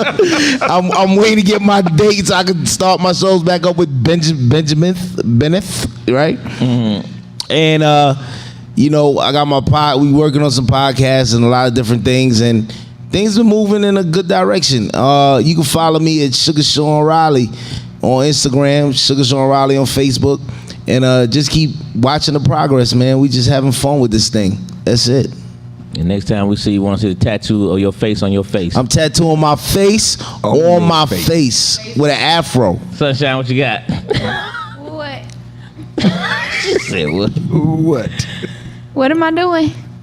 Any shout out? Hey, okay. I want to shout out Riza Islam. That's one of the leaders that have been working ferociously to make sure that the black community knows about things that they should know about to make sound decisions on things about themselves and our community. And I also want to shout out my mama for being a black beautiful queen that always there to support me if ever something was to go wrong. Like, she may have her twinkles. Mama isms. Mama isms, but man, mama, that's my mama. Right. Shout out to Melinda Lowe, Punkin, I love you. And Third Eye Connections is my shop, Old National Highway 5755. We're open from Wednesday through Saturday from 12 to 5:30 p.m. Come through. And follow me at Limitless by Nature, no spaces, and Third Eye Dots Connect. The number 3 RDEYE Dots Connect. Thank you very much. All right. Miss Vanetta, what you got? What's up, everybody? One, thank y'all for Classic Konversations for having me. I enjoy myself. My name is Vanetta Schofield. I'm a comedian, producer, brand strategist, and entrepreneur, founder of Funny Honeys LLC. We just wrapped 1865 Comedy Festival here at the world famous Uptown. So excited about that. And we're gearing up for Funny Honey's 5th anniversary. We're going to need a date too for that. But yeah, our birthday is August 14th, and we'll be celebrating 5 years of empowerment through entertainment and empowering the underserved. Super excited about that. So we got some projects, and we're going to be releasing the story of Funny Honeys in this like docu-series, reality TV, vintage MTV type shit. So y'all look for that and follow us at Funny Honeys or funnyhoneys.com, HUNNYZ.com. Love Thank it. you. Love it. Dope. All right, Vanetta. Vanetta's supposed to only be here for 15 minutes tonight, y'all. But I told her, I said, you sure about that? You gonna get caught up in this conversation. And look who's still here. And I'm still here. Yeah. Africa, what you got? Well, I'm gonna change directions from what I normally go. Honestly, I think the key to us getting back to people, and the denomination doesn't matter, but try this. like the old folks used to do us. If you got kids staying with you, or you got a sister with kids or a partner with kids, and you go to church, or if you don't know them to go to church, take a kid to church. Because when they go to Sunday school, if they don't, because remember, I didn't go to Sunday school because I believed in God. I went to Sunday school because there was other kids and it was fun. Now through time, when you start listening to the word and hearing God's word, it's gonna touch you. But what's happening now, we're not giving these young men and women the opportunity to be touched. I don't care if you're taking them to a mosque, a Buddhist temple, they have to have some structure, some belief in something. And I think that's the biggest disconnect now. And every time he's talking about getting together as a people, but if a person doesn't have self-worth and doesn't believe in something greater than them, they'll kill each other, they'll eat each other. And that's what's happening now. Young black males and women, the girls are getting as rough as the dudes now, are consuming each other. And it's because they don't have basic beliefs. Read the Bible to them. Just do something out of it. Don't just try it. And you'll be surprised how those kids are gonna get hooked. Spirituality, just let them know how powerful they are as an individual. Let them know that they have the capabilities within them to be whoever and whatever they want to be. So just encourage in the best ways possible to let them know that we can do it. That's a fact. I'm a God body, so God created me in his likeness. I'm God too. Amen. What you about to say? You about to pull me over? He about to give me a ticket. JT, what? What I do, JT? Yo, Ben, can you talk to me, please? Talk for me again, Benjamin. Yo, Benjamin, there's a problem over here. Can you handle this? Yo, what I do? Oh, man, they want me out of here come from Brooklyn. Yeah, you know what? I'm off this live. Hey, man. Anyway, like you talk about all the time, man, you know, the election's coming near. We have all these issues, but all that stuff starts with your local elections. You know what I mean? The president is no more than the CEO of the country. You want to make changes, you got to vote for your senators, your congressmen, your state people, your city people. That's where the change happens. Think globally, vote locally. Think globally, vote locally. I appreciate everybody, man. We had a lot of good chime in tonight. A lot of good stuff on the message board. We appreciate all you guys, and continue to tune in. Tell a friend to tell a friend to tell a friend to tune in. Classic Conversations. Keep telling them friends. Could I shout out my daughter one more time? Yo, Kennedy Riley in the building, about to be the star point guard at Eagles Landing Christian Academy. Got a scholarship. Let's get it. Little Sean, my son, just got he on his way. He playing at a prep school. So hey, I just want to be like, I'm a proud dad, and my kids is doing what they do. And little Skylar, 7 years old, and she about to hit the court. So hey, that's it. I'm just happy. You are saying, Lonnie, first time I seen y'all chime in, man. Appreciate y'all chiming in. Keep chiming in for us. We appreciate that. Kids got white names. All my kids got white all names. my kids got white names. I'm about to change all they stuff. Kamal. What you got, Teasy? Yo, Jamani. Yo, I wasn't here last week. Again, happy Father's Day to all you fathers out there. Also, if you didn't know, now you know. Your boy was on. I was in the Pank. I was the old gray bearded dude that was overly excited at the strip club. I was also the cook that the chicken was too dry. Check it out. It was episode 2 and episode 3. I wasn't in episode 4, and I'm glad I wasn't, because I just saw it, and there was a whole lot of stuff going on that I just think that we need to have a conversation about soon. Yes, it was crazy. That's what's in Valley. Shout out Jalen. Yeah, it was crazy. But great time. It was a great time on that set, man. I had a good time. Movie premiere coming up September. Movie is called When Life Happens. I'm playing a gangster called Smoke. Okay, Smoke. Smoke. From Brooklyn. BET Tales. I just heard my man say it on BET, the award show the other night. It's going to be airing this fall. You'll see me up there. It's a pretty impressive role, if I must say so myself. I actually get to do some stuff. That was pretty dope, and my co-star was real dope. I don't even want to say her name yet, but she used to be Zane back in Zane Chronicles. I got to hug her and talk to her and everything. It was dope. On that side, that's about it for the time being. What I would say though is, we talk about unification of our people. Usually the time when we talk about racism, we always think about racism as being another race against our race. But I'm one that believes that there is racism / prejudiceness within our own race. So I think we have to correct that. Once we correct that we can unify a little bit. Stop separating because of skin tone in regards to light skin, dark skin, paper bag brown, whatever you want to call it. Cause I'm black, baby. And hairstyles, that thing, short, tall. We have to stop separating ourselves and recognize that we are as one.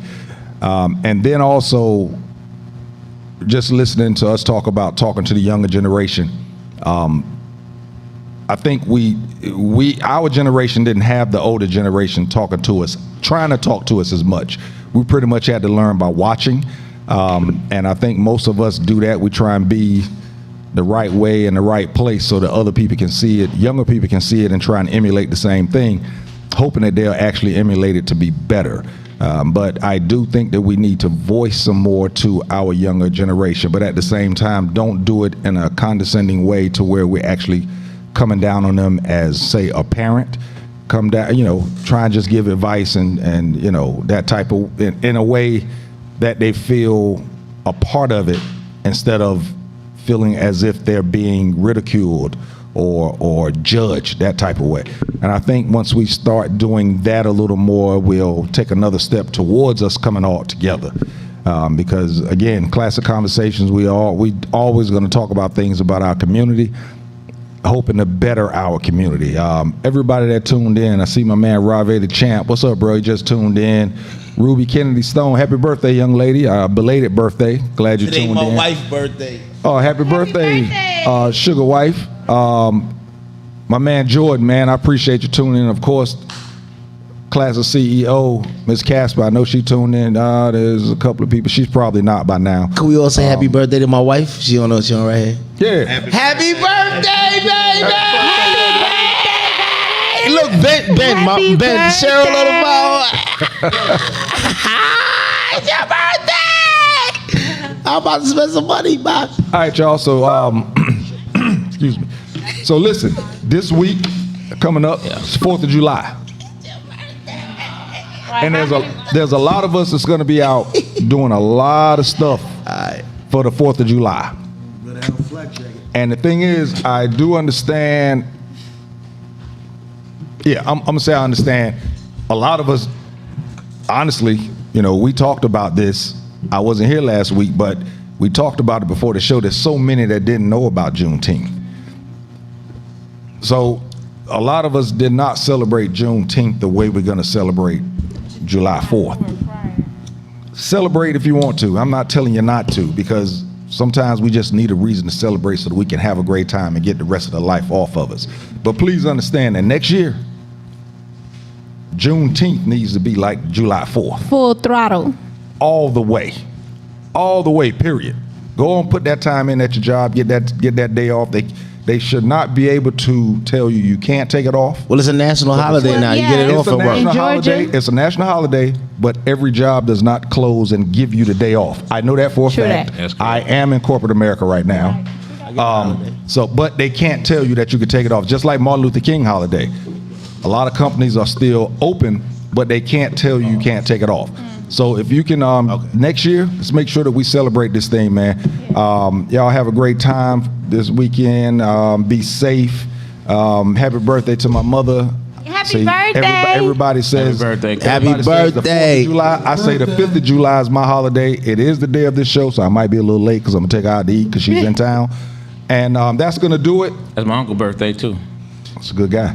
Where y'all going to eat on the 5th? Read my shirt real quick. Oh, yeah.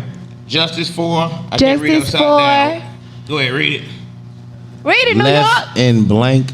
I can't read the rest. I can't see. And y'all, Suck your stomach in. I left it blank because I'll probably need this shirt again next year. Damn. Let me Yeah. tell you something. I wore that shirt to my job, and people kept looking at it, and it wouldn't say nothing. And probably, but in the afternoon, they started saying, "Hey, man, what's?" I said, "You don't get it?" I said, read it again. They was like, oh, wow, that's deep. That is deep. Powerful. But it's real and it's powerful. You got my man's website? Wow. I don't know the website offhand, no. Oh man, Might be on the shirt. all right, we're gonna make sure that we get that website up because his stuff is pretty dope. So make sure that you we're gonna get that website up because he got some nice T-shirts. And believe it or not, it's a white guy. Yeah. He was on the show 2 weeks ago. Justice for, I left it blank because I probably need the shirt next year. Next month. Tomorrow. Next week. Yeah, tomorrow he gonna need it again. So listen, okay, we're gonna do this right now. We on time next week, Dwayne? 8:30, right? MJ, we on time next week? I'm always on time. I'm sorry, ask a cop. We on time next week? Always. Oh, Angelo be here. I'll be here waiting. Angelo be here at like 1 p.m. So I know he gonna be here. So next week, Classic Conversations with Jae Tea and Lo. Put your mouth in the mic, man. Turn the And mic ask back a around. cop. Let me try this again. So next week, 8:30, Classic Conversations with Jae Tea and Lo, and Ask a cop. we see y'all next week. You dig? And if I'm here, I'm bringing Benjamin from now on.